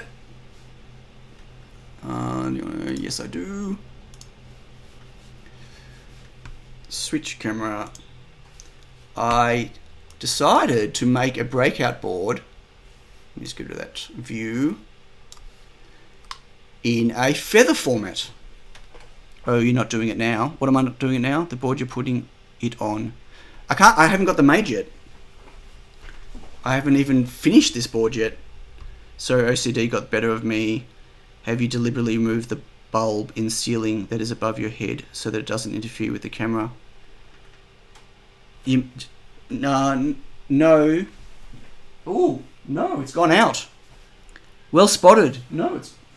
Okay, I need to change the light. That's way behind my head. That's 5-6 meters behind me. No, I didn't realize that was out. That's really funny. Yes, we're missing some lighting. That sucks. I'll have to fix that. So this is a board, breakout board for the Nano, but using the feather format and using as close to the ESP32 Huzzah layout as I can get. Now there's a couple of problems with this board, or using a feather layout, at least with the ESP32. So for instance, over here where it says 2 grounds, one of these is H, and the other one is over here, this ground here is normally an enable pin, but I don't have EN broken out on the Nano. I thought about breaking it out when I did this change of revision. Buffering, whoops. Maybe just refresh your browser. I'm not getting any drop frames here, so hopefully will fix itself. No, OBS is not dying right now. I hope. Oh, Colin's in a hotel. I didn't know you were away. How big is USB-C footprint? Can you plop it in the space a USB micro used to be? No, it's way bigger than the USB micro. If I just go back to this view for a second. So as you can see here, it's considerably bigger. It's wider than the micro, and it can't really fit inside. But why would I want to do that? I mean, technically the pads will fit inside, but the feet, the slots, the peg legs won't fit. Okay, just try. That could be a YouTube thing, guys. My OBS right now is looking fine. YouTube says we're having some issues. Yeah, health is bad. Yep. It could be a YouTube thing. Get a step motor and make a HP driver for it. Hey Youssef, well I might be working on a motor driver board. You never know. Anyway, let me go back to here. So yeah, I'm thinking of making, as I said, a breakout board for it. But my aim is like this would be something just for me to test it with. So it doesn't have to be a perfectly compatible feather board. I need something to test it with. The other thing I'm making, which I can test it with, but it's not for testing, I had to hit the live button to go back to 1080. Quickly, Melbourne is no dropped info. What was that? Okay. So the other thing is, let me show you. Let me just switch back to here, because I've got things that you can't see here yet. This project is quite exciting. It won't be news to anyone because it's not like I haven't spoken about it before, but I actually did it. And that is this. This is my Reflow Master Pro.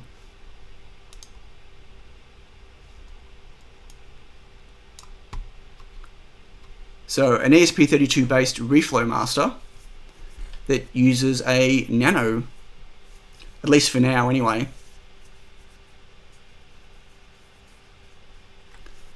So this is going to be probably, I might not even make my featherboard, but this, at least for testing out, is a really, well, it's very simplified because all of the other stuff is sitting on the Nano now, right?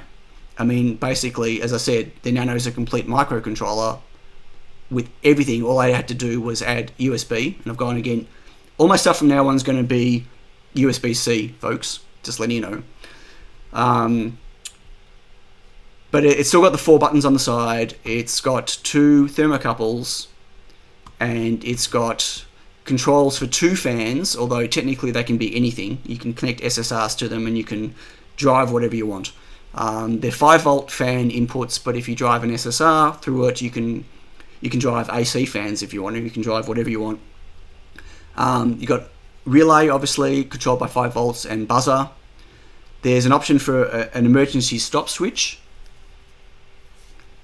And this is the normal power switch here. And on the back, so it's all 5.08mm screw terminals now instead of the little 2.54s. So much stronger and easier to work with screw terminals. Where is the heater output? The heater output.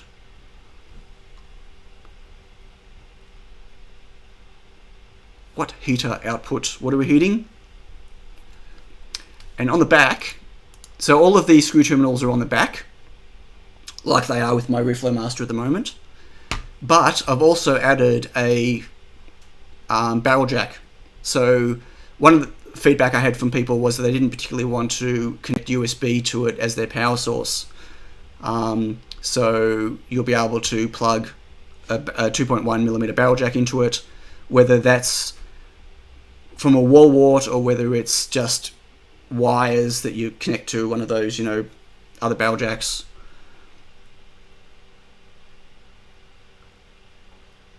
Chris, you're talking about just the relay.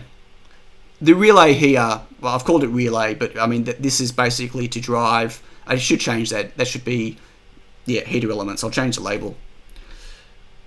Element is on the relay output, yep. So the reason it's called relay is because legacy of my current Reflow Master, or the original one that didn't even have a fan, so there was just the one relay it was driving, so it was called relay. I need to change that. Make sure you make the barrel jack holes big enough. Wink, wink. Yeah, these are fine. These holes are for the breadboard friendly barrel jacks that I use. So yeah, it's pretty exciting. So it's a bigger board. It's longer. For 2 reasons, obviously, because I wanted to put the 5.08mm screw terminals on it, but also because it lines up with the TFT. So these mounting holes here on the side line up with the mounting holes on the TFT. Let me just grab one.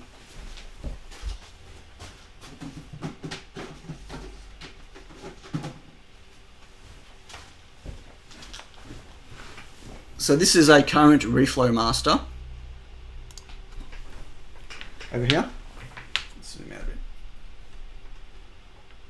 If it focuses. So as you can see, it's a much smaller board. Really, you're not going to focus. Between OBS and my camera, So as you can see, it's a much shorter board. It's using the smaller screw terminals, and here's the buttons. So that's the orientation there. So the board is going to be the same length as the LCD, and it'll screw into here with 10mm standoffs. So the board will be locked into place through the header and here. So it'll be like a much more solid unit. Like right now, this is just sitting. It's got a standoff to make sure that it doesn't get squished in, but it's held in place with just with the header, because it's designed to go obviously in a case. My new one will also go in the case, so it's really only it's maybe 2mm wider with the USB, maybe 5mm wider than this because of the USB sitting out.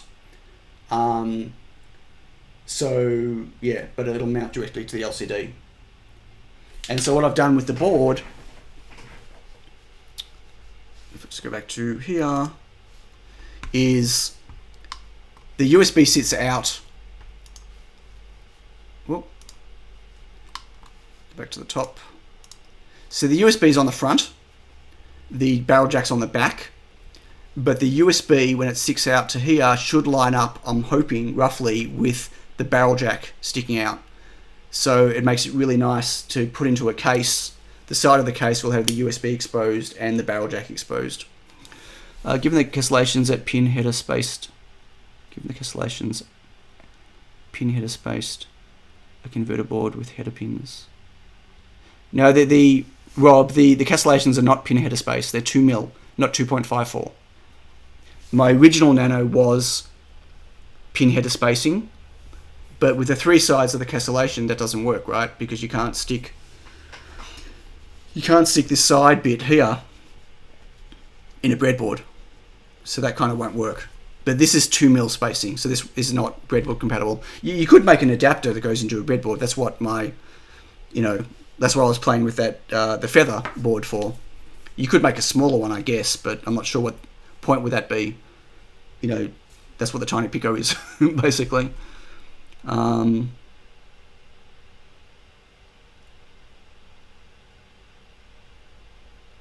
Or does that make sense? Or did I miss something? Did you pop a regulator on the barrel jack input? I put one on my taken the refill master, but it has to be 5V input. No, there's no regulator on there. You're talking about so you can put something bigger than 5V coming in. I thought about doing that, but I think that's dangerous. Dangerous in that it's 5V input, so it's 5V. Like, you got to stick a 5V plug in it, right? Telling people, well, you can stick a 9V or a 12V or whatever, and trying to find putting an LDO on there to do that is probably a bad choice. Probably better off putting a buck converter on there to step down, like a step down to go from whatever it is down to 5V. But it's a lot of extra components just so someone can stick a bigger power supply in. Like, just stick a 5V power supply in. I think that's pretty reasonable. Wish there was a 5V battery. Your battery wouldn't last very long. Yeah, so there's no LDO. I mean, the Nano's got the 5V to 313V LDO. Everything else on the board is actually running off 5V, right? So it just makes sense to power it with 5V. Thinking if you ever sell the Nano, adapter board allows them solder the Nano onto the main board later. Right. But sure. But in my mind, if you're prototyping, you use the TinyPICO. I mean, yeah, I don't know.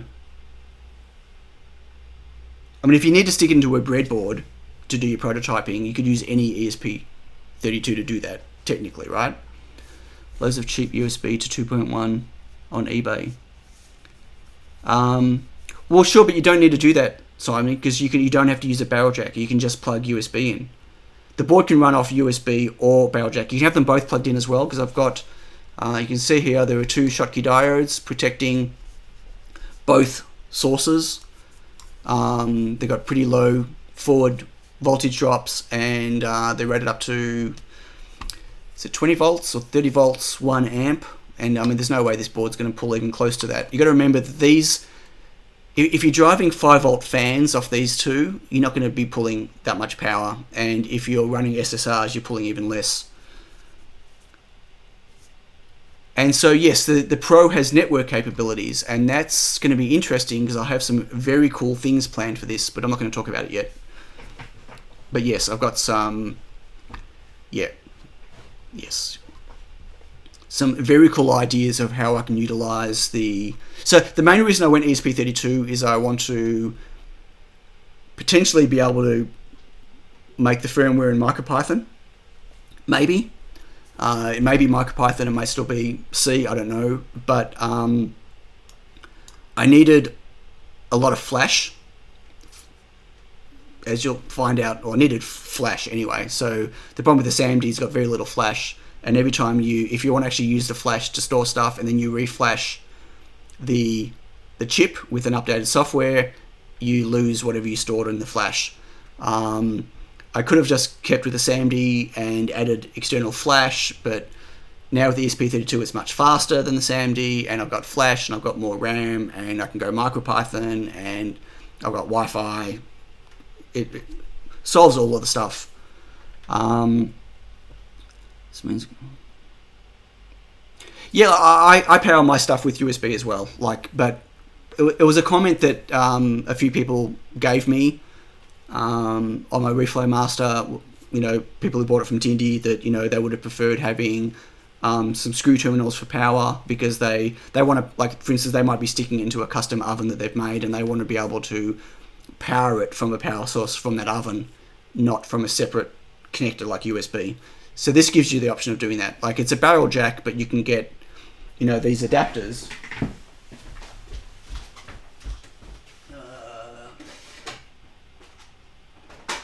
Not that adapter.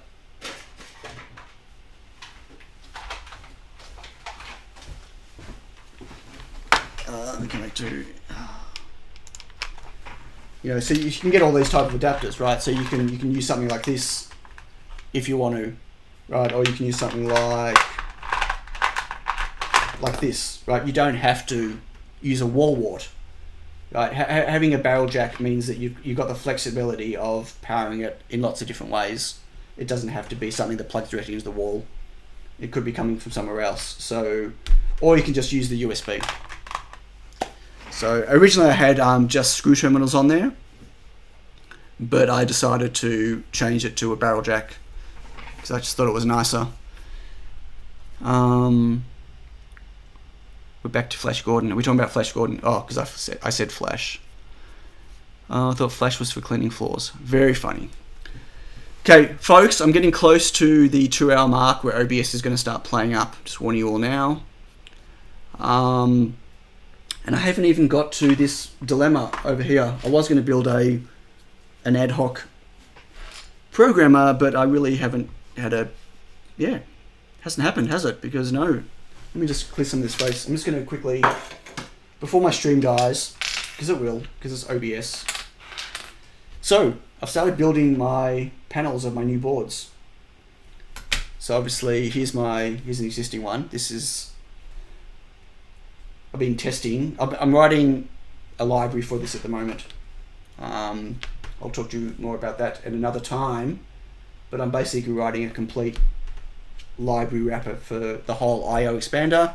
So it'll have everything already, like for Arduino. Eventually I'll get to MicroPython as well. It'll have everything wrapped for you as well. So from the one library, you'll be able to talk to the MCP 23017, to the ADS 1015, to the SD card, to everything. Nice and simple for you.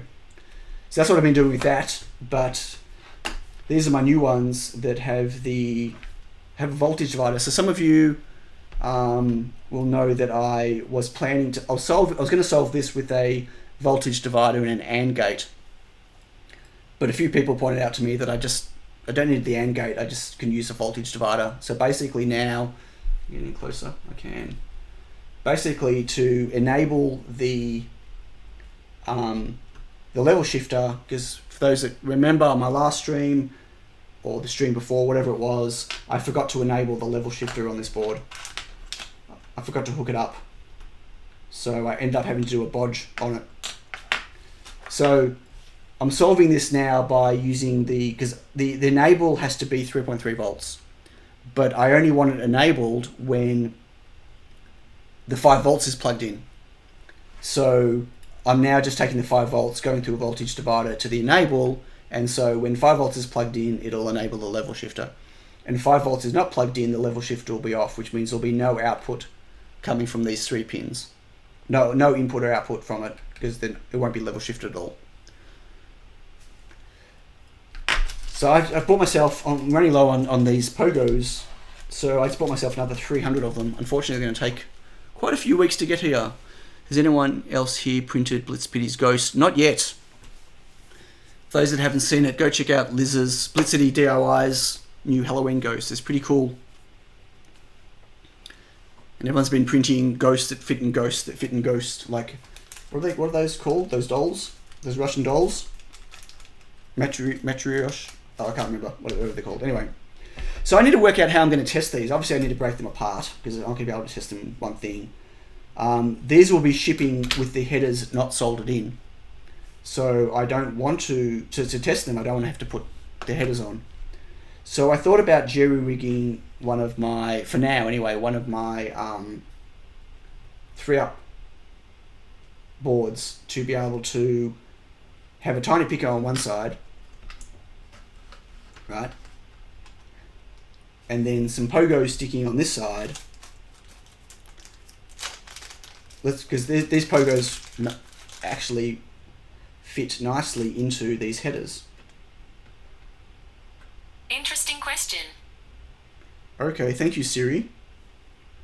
Right, not those pogos, my thinner pogos. Anyway, not these ones. But I've got pogos that fit into these headers, and then what I could do is I could at least put this down onto the pogos and detect that it sees the devices, the I2C IDs, and it detects the SD card and stuff, and you know, without having to go and test every single pin. Or I could actually just get some proto board and build something a bit more reliable and stick a whole bunch of LEDs on it to test stuff with. I'm pretty sure typing it, Mike, won't work. Yes, Matryoshka, thank you.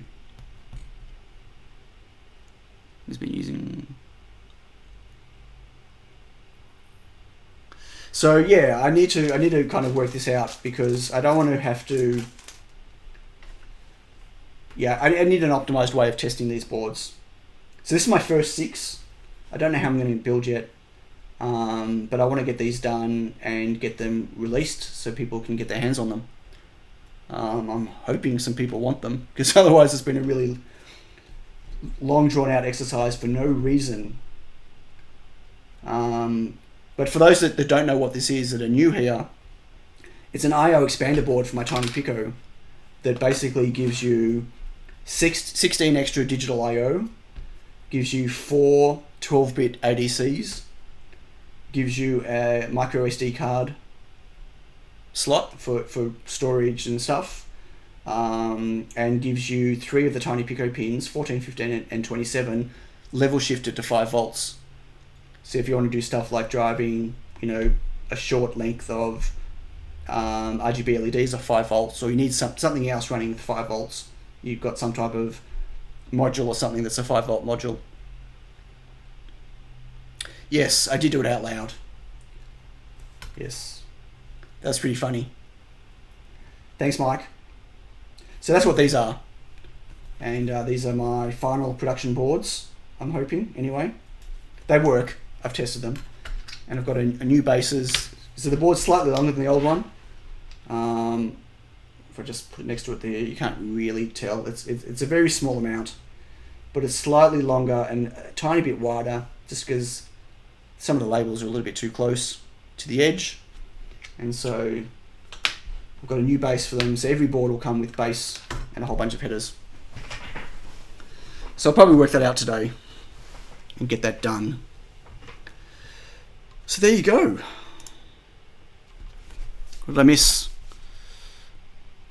Oh my god, everyone tell Sylvia she's a legend for bringing me a cuppa. Sylvia, you're a legend, but where's my cuppa? I'm not saying that, Andy.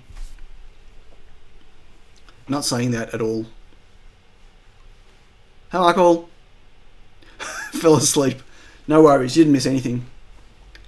Didn't miss anything. So my stream's going to die soon, folks. So I reckon 2 hours is good. Unless there's anything else we want to talk about.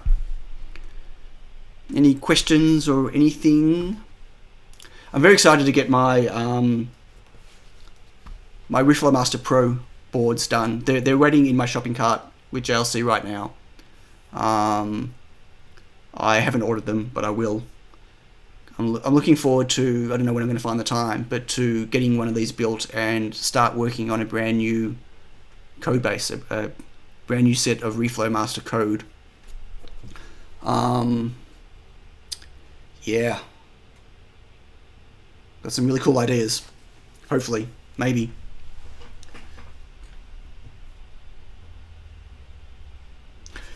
Hey folks, I'm going to mute for 30 seconds. Let's do a toilet break, okay? Quick toilet break.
So folks, I'm back. Nature called. Thank God OBS didn't die. What did I miss? Great, I can go get an ice cream. Oh, ice cream. Yum. I'm interested in the Pro Reflow, especially network interface. Sure. Yeah, you're not going to be able to, I'm not planning on allowing you to control it by the network. That's, I mean, you know, obviously people will be free to modify and write their own code for it, I guess. You know, I'll, you know, make sure the software is open source. But yeah, I don't like the idea of encouraging people to be away from their oven when they're reflowing. Hey Jess, oh hey Ben. Hi. So yeah, like I don't have plans to do that, but I've got plans to do other things. Hello Jess, story diver. Bleh, story diver. I was better say driver. Which I see you using. Yes, I'm using the MCP 23017. No Octo oven. What's Octo oven? Is that another? I don't know. And I'm using the ADS 1015 for the 12-bit ADCs. Did I start earlier? No, actually, so I started my normal time, 6:30 for me, which is, yes, an hour earlier for everyone. So last week I started half an hour earlier. This week I started an hour earlier. Octoprint, like Octoprint, but for your reflow. Right. Not really what I'm... No. The networking stuff will be for something else. Yeah, I won't go into it yet. I'll share the project journey with everyone here. Don't you worry. I'll do it through video and I'll do it through streams. It's not going to be a 5-minute process. There's not just brand new firmware they need to write for this because it's got a lot more functionality, but also the online side, which I'll go through. So yeah, I'll make sure that I share this with everyone as I go. Thinking logging output via network would be cool, but only for looking back, as it were. But as you say, don't want to promote remote checking. Remote checking is fine, I guess. Remote controlling, I don't like the idea of. Like, the whole idea of me sitting here on my phone, for instance, saying oven start. Like, I don't see what the point is with my ovens out there. Checking is an interesting thing because being able to check it,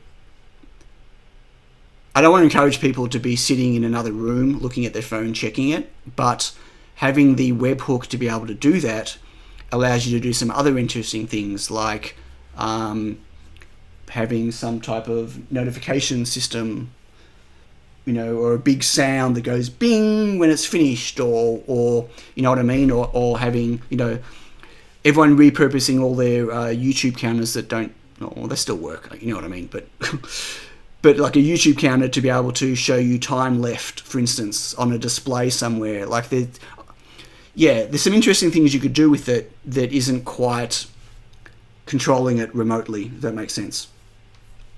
Right, reflowing doesn't take a lot of time, 3 to 4 minutes to maybe 6 or 7 minutes. So yeah, like, I don't want to encourage people to be walking away from their oven any board with a DAC on it. No, well, the ESP32's got a DAC built in, which I know it's not the best in the world, but it's got a DAC. And the Pico audio board from Adam has got pretty good DAC on there. Networking to show temp profile. Hey, ISO guy. Okay, so one of the ideas I've got is, right now you can't, again, the current Reflow Master, hopefully my stream won't die because it's over 2 hours now. In my current Reflow Master, you can't create profiles in the interface. You need to do it in code and reflash the firmware. Mainly because, like, trying to get an interface on a screen this size to create profiles is just terrible. It's a terrible experience. It's like it is on the T962A. Trying to build a profile with 4 buttons is really hard. So my idea is that with the Pro is that you'll be able to create your own custom profiles, but via web interface. So you'll be able to connect to your Reflow Master Pro and not have to do it at the actual oven. And you'll be able to create profiles, and you'll be able to modify profiles and edit them and do whatever you want to do. And what else I want to do, what I'm planning on doing, is I'm going to have an online repository where you can submit your profiles or download profiles that other people have made, or I will have an online repository of different profiles for different pastes. So you don't necessarily have to go and create a profile for a paste that you've got. You might be able to have a look online and see one that's already been made, and you can just download that, which then you can modify if you want to. Not only that, but I think I'm going to make the same system, but for the user settings, let me go back again, for the settings, like for instance for the oven. So let's say you get yourself a Reflow Master Pro and you get an oven that blah blah blah guy's got, and he can share his settings for his oven in this same system, and you can go and look for that settings and you can download them and do them, and those settings might include things like temperature offsets or fan speeds or whatever. I don't know yet. Like, it's just an idea in my head. I'm not sure what things will be useful for that type of stuff, But the ability for people to be able to contribute these settings, hey Alan, to the community and let other people use them, I think is a really good use of the Wi-Fi. Letting people remotely control their oven is not a good use of the Wi-Fi. Default Chinese language. No, it'll all be in French. No, English only. I'm not planning on localizing it at all. Sorry. So yeah, that's one of the things. Like I think there are things I can do with the ESP32 that are much more interesting than just, connecting to an app to control your oven. And so I definitely want to leverage those things. I think that'll be cool, but that's going to take a lot of work, right? I was joking about the French, Ben, unless you want to do it. Swahili. Yeah, I'll do everything in Aussie English. Go. Yeah. So the ESP32, or the Pico D4 allows me to do this. It's got plenty of flash, plenty of RAM, and then obviously things like logging. Sure, there's, as I said, there's plenty of flash on there, so I can be. Logging. I don't know why people would really want to look back on their logs. I'm not sure what you'd get from that. Either your reflow worked or it didn't, but. Changing profile is what I was thinking, using the interface to do the setup and then just pressing the big start button. Sure, there's lots of things that could be done like that as well. Yep. Even be able to maybe connect it to, something else like MQTT or some online service like Adafruit IO or whatever to run a dashboard or something. There's lots of things, right? And as I said, the software will be open source, so people hopefully will be able to extend it. Put the text in some string format.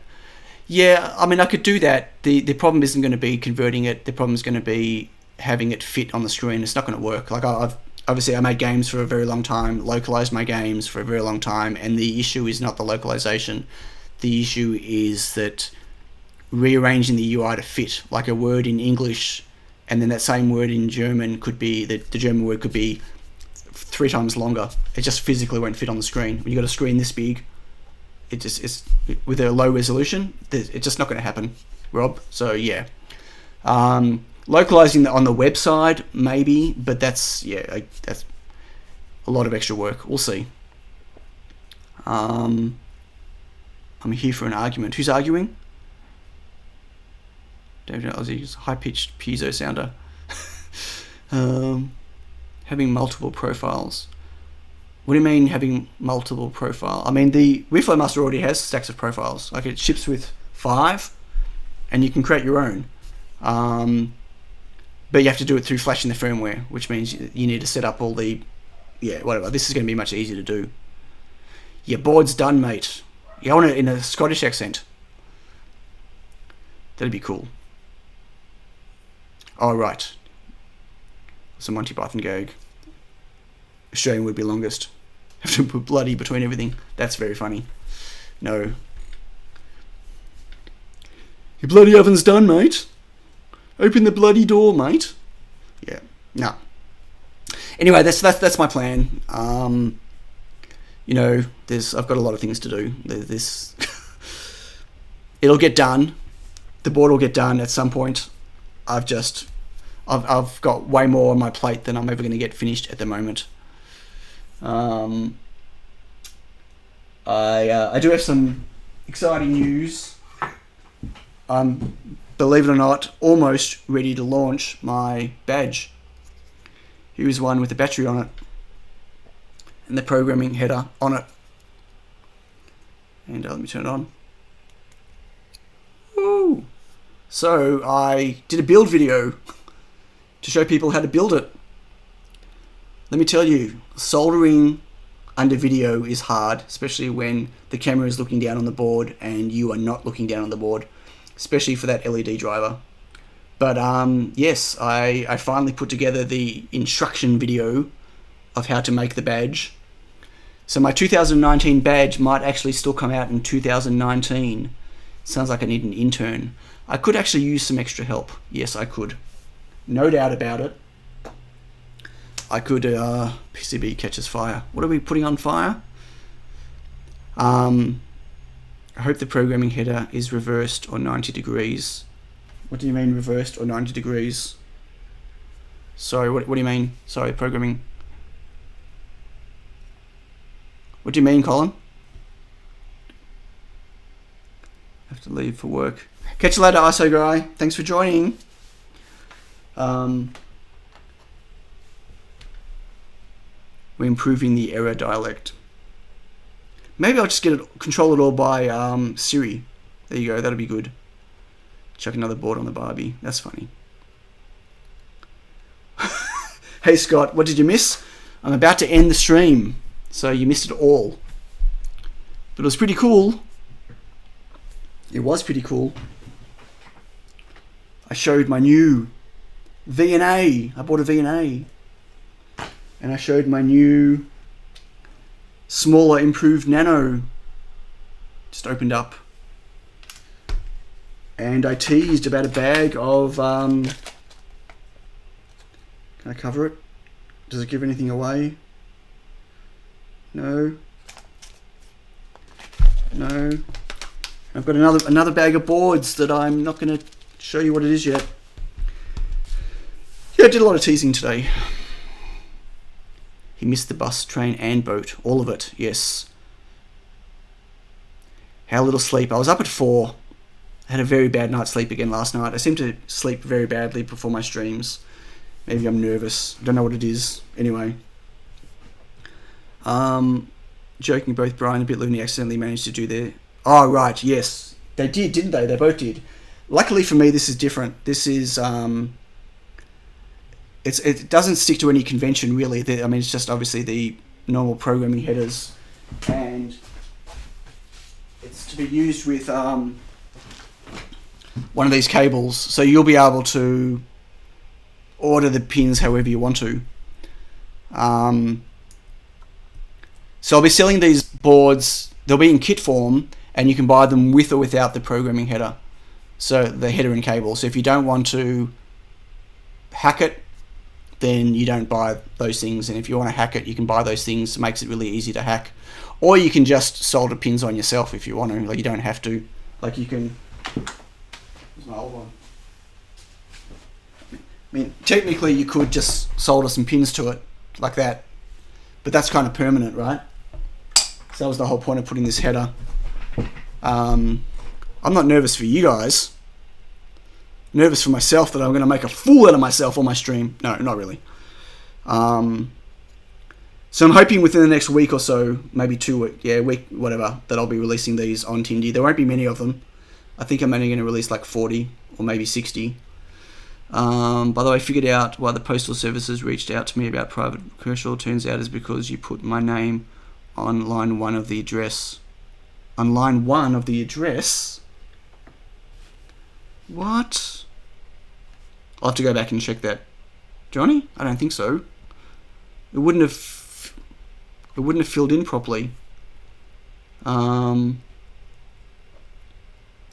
Your boards. No, your boards were sent.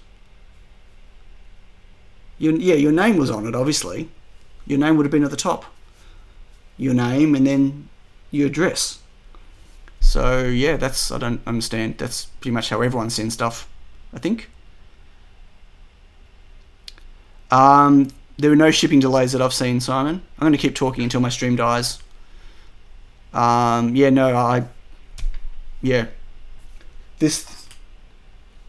bought this last week and it was sent to me a day later and it arrived a day later. They shipped it on Sunday and I got it on Monday. Yeah, so I don't think there's any delays. Stop using my company name. Some delivery companies then move customs clearance to the category bend over. Yeah, it's just the whole customs thing overseas. We're very lucky in Australia. They're it's basically tied into what the value is. If it's over a certain value, they'll get you for GST, goods and services tax. Otherwise, they don't. And there's really no customs or import duties or anything. There's a fee, a processing fee, or two processing fees, about $110, but it's for goods only over $1,000. So yeah. Okay. So any other questions or anything? I don't think there's anything else to tell you all. I still haven't got my X segment displays up on Tinder yet either. Oh, there's so much stuff to do. I'll get there. I'm chipping away at it. Chipping away. No word yet on the next silicon for the Pro S2. How's Yuz? Is Yuz good? How are you, Yuz? Is your morning been good? The send button is too close to the backspace. Yeah, I'm really looking forward to... So I owe everyone a video about this. Because, you know, does it work, right? Well, the answer is yes, it works. There you go. Surprise, surprise. Of course it works. The interesting thing though is... Actually... 1 second. Do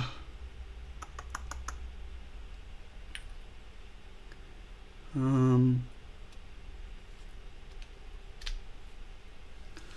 have a USB-C cable?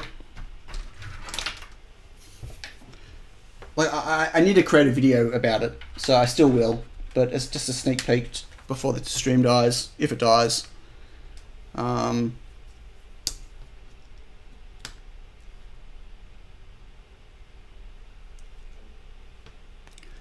Okay, so here it is, and it's going to look really exciting, but there are 2 LEDs flashing.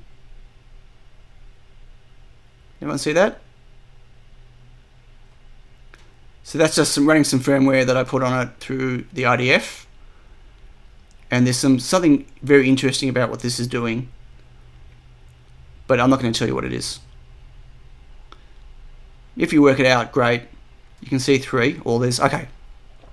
I'm not talking about the red power light, and I'm not talking about the orange flashing light. I'm talking about this blue LED. Oops, I just touched it, knocked it. And the green LED. Whoa, there's a green LED and a blue LED. I'm talking about those 2.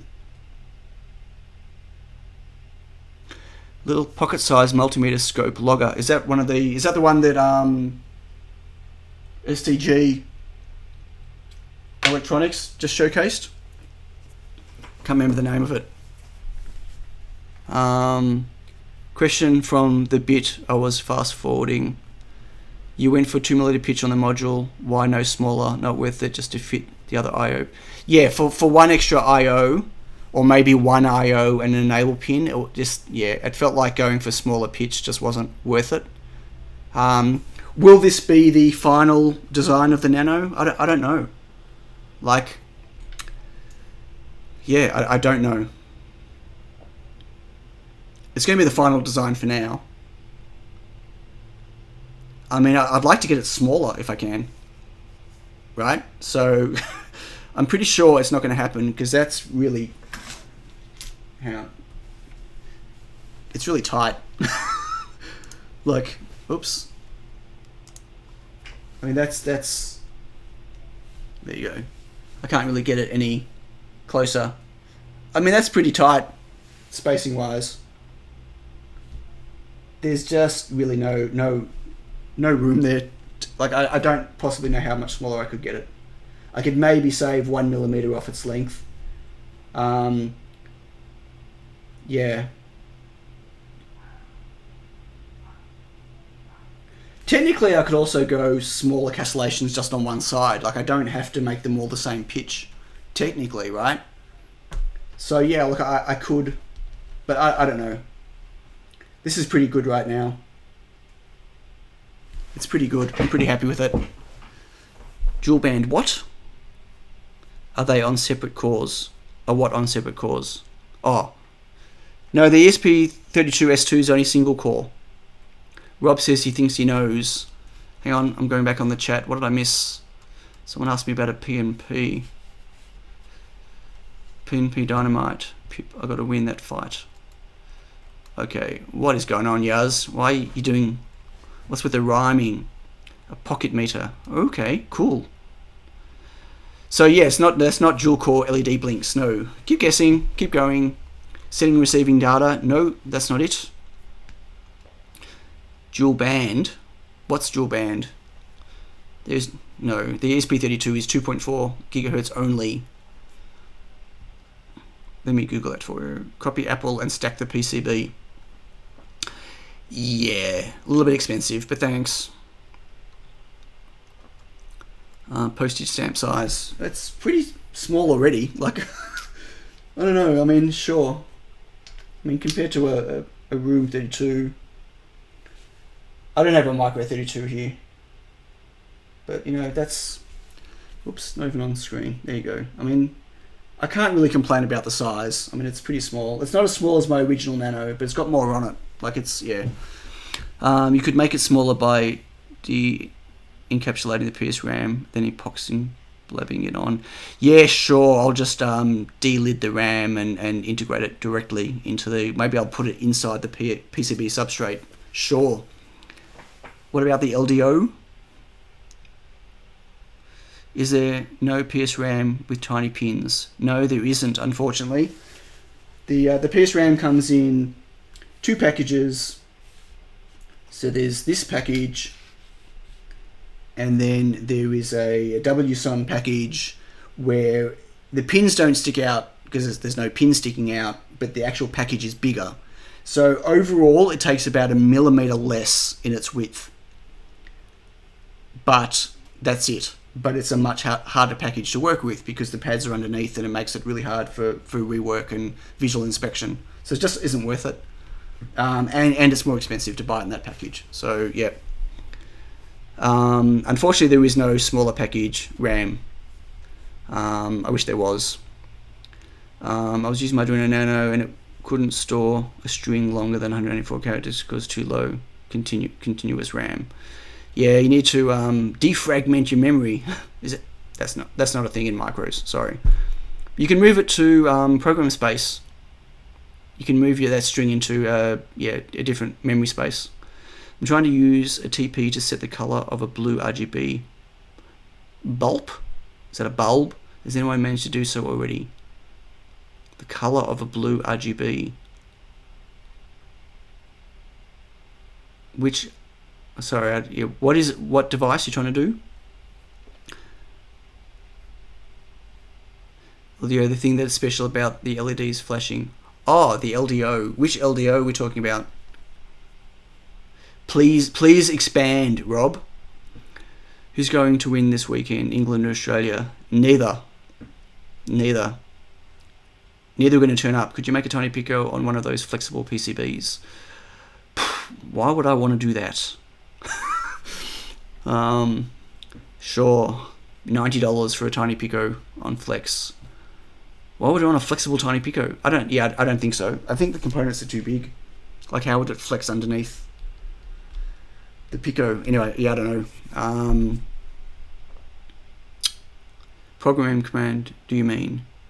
You can tell a string to live in program memory space. Like, you can define it with the F macro. Yeah, do some Googling.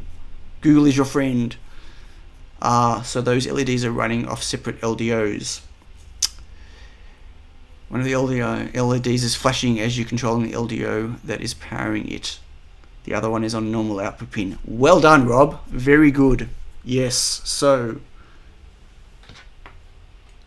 Let's plug it back in again. That won't reach over to here. No, it won't. I have to change cameras. Sorry. So, yes, the answer to that is... Rob is correct.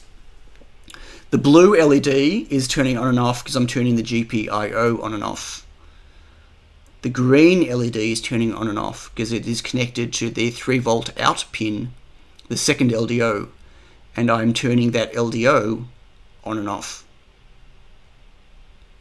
So they're both being driven from 2 different LDOs and being controlled by the user. So technically that green LED, if there was an OLED plugged into that power source and I don't know, whatever you had on there, it would physically shut down power to it. So that is correct. Well done, Rob. Give the man a beer. Give the man some ice cream. So that's the answer. Well done. So this board does work, and it works great. There was a small a small design problem I made on it. It required a tiny little bodge wire which you can't see, and even if I stuck it under the under the camera, I'm pretty sure you won't see it. Some of you might know where it is. Some of you on Patreon might know. Some of my patrons. But there's the board. Yeah. So good luck finding the bodge. There is a bodge on there. So what are these? What are these? These are... There you go. How is that? And stream die. Okay, we've got a visitor coming in. Can everyone see that? These are my Rev 2 Pro S2 boards. The max milliamp output for the second LDO is 700 milliamps. It's a 700 milliamp LDO. Hey everyone, we've got a guest. Hi everyone. Oh, this way. I don't know where it is now. Doesn't matter. Get it to a bit louder. It's a microphone. Oh, it's a bit special. Ooh. Hi everyone. What type of LDO? Well, I can't tell you the code off the top of my head right now. It's the same as I'm using on the TinyPICO. What are you looking for? I don't know what an LDO is, so I'm just going to have your answer. It's okay. Well, I'm going to answer. Oh, really? Okay. Yeah, cool. Well, that doesn't look Okay, good. I'll take the short seat. Where's the camera? There. Oh, hi. I didn't know what I was looking at. That's weird. Okay. Let's have a look at my hair in this light. New hairdo. No. Such bad hair. I need to get it done. Got an appointment Saturday. You need to talk a bit louder. Need to get my hair done. Got an No. appointment Saturday. No, you can sit normally. talk louder. My hair looks different because it looks terrible, but thank you. Did everyone see that giveaway? That surprise? That not giveaway. Yeah, did everyone see what it was?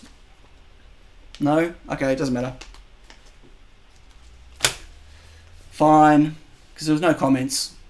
I think Yaz just took over the whole... That's it. Okay, well, there you go. We're not talking about my Pro S2 anymore. I don't know what that is. No, that is. Okay. Oh, sorry for yelling. Sorry, Mike. We saw a bag of Pro S2. Okay, good. You saw it. Thank you. So stay tuned for that one. Because not only does it have the fix on it, but it's got some more changes. I've done some other things to it. It's different. It's better. Okay. I just came in to say hi. That was all. Spaced out. Pro S2 was top secret. Yeah, Mako, I did yawn. I tried to muffle it and I thought, whatevs. You know, the Pro S2 has been announced. I did a video about it. It's not top secret. The fact that I've got a revision 2, that was secret, but I just gave that away. Because you know me. Can't hold a secret. Can't hold a secret. Can't keep a secret. Hold a secret. It's Yeah. great. See you, Mike. Have fun at Mike. work. Have fun at work. Oh, Paul. Sucker. Oh, no, Paul. Camp was amazing. She did so well. She got on the bus. She got off the bus.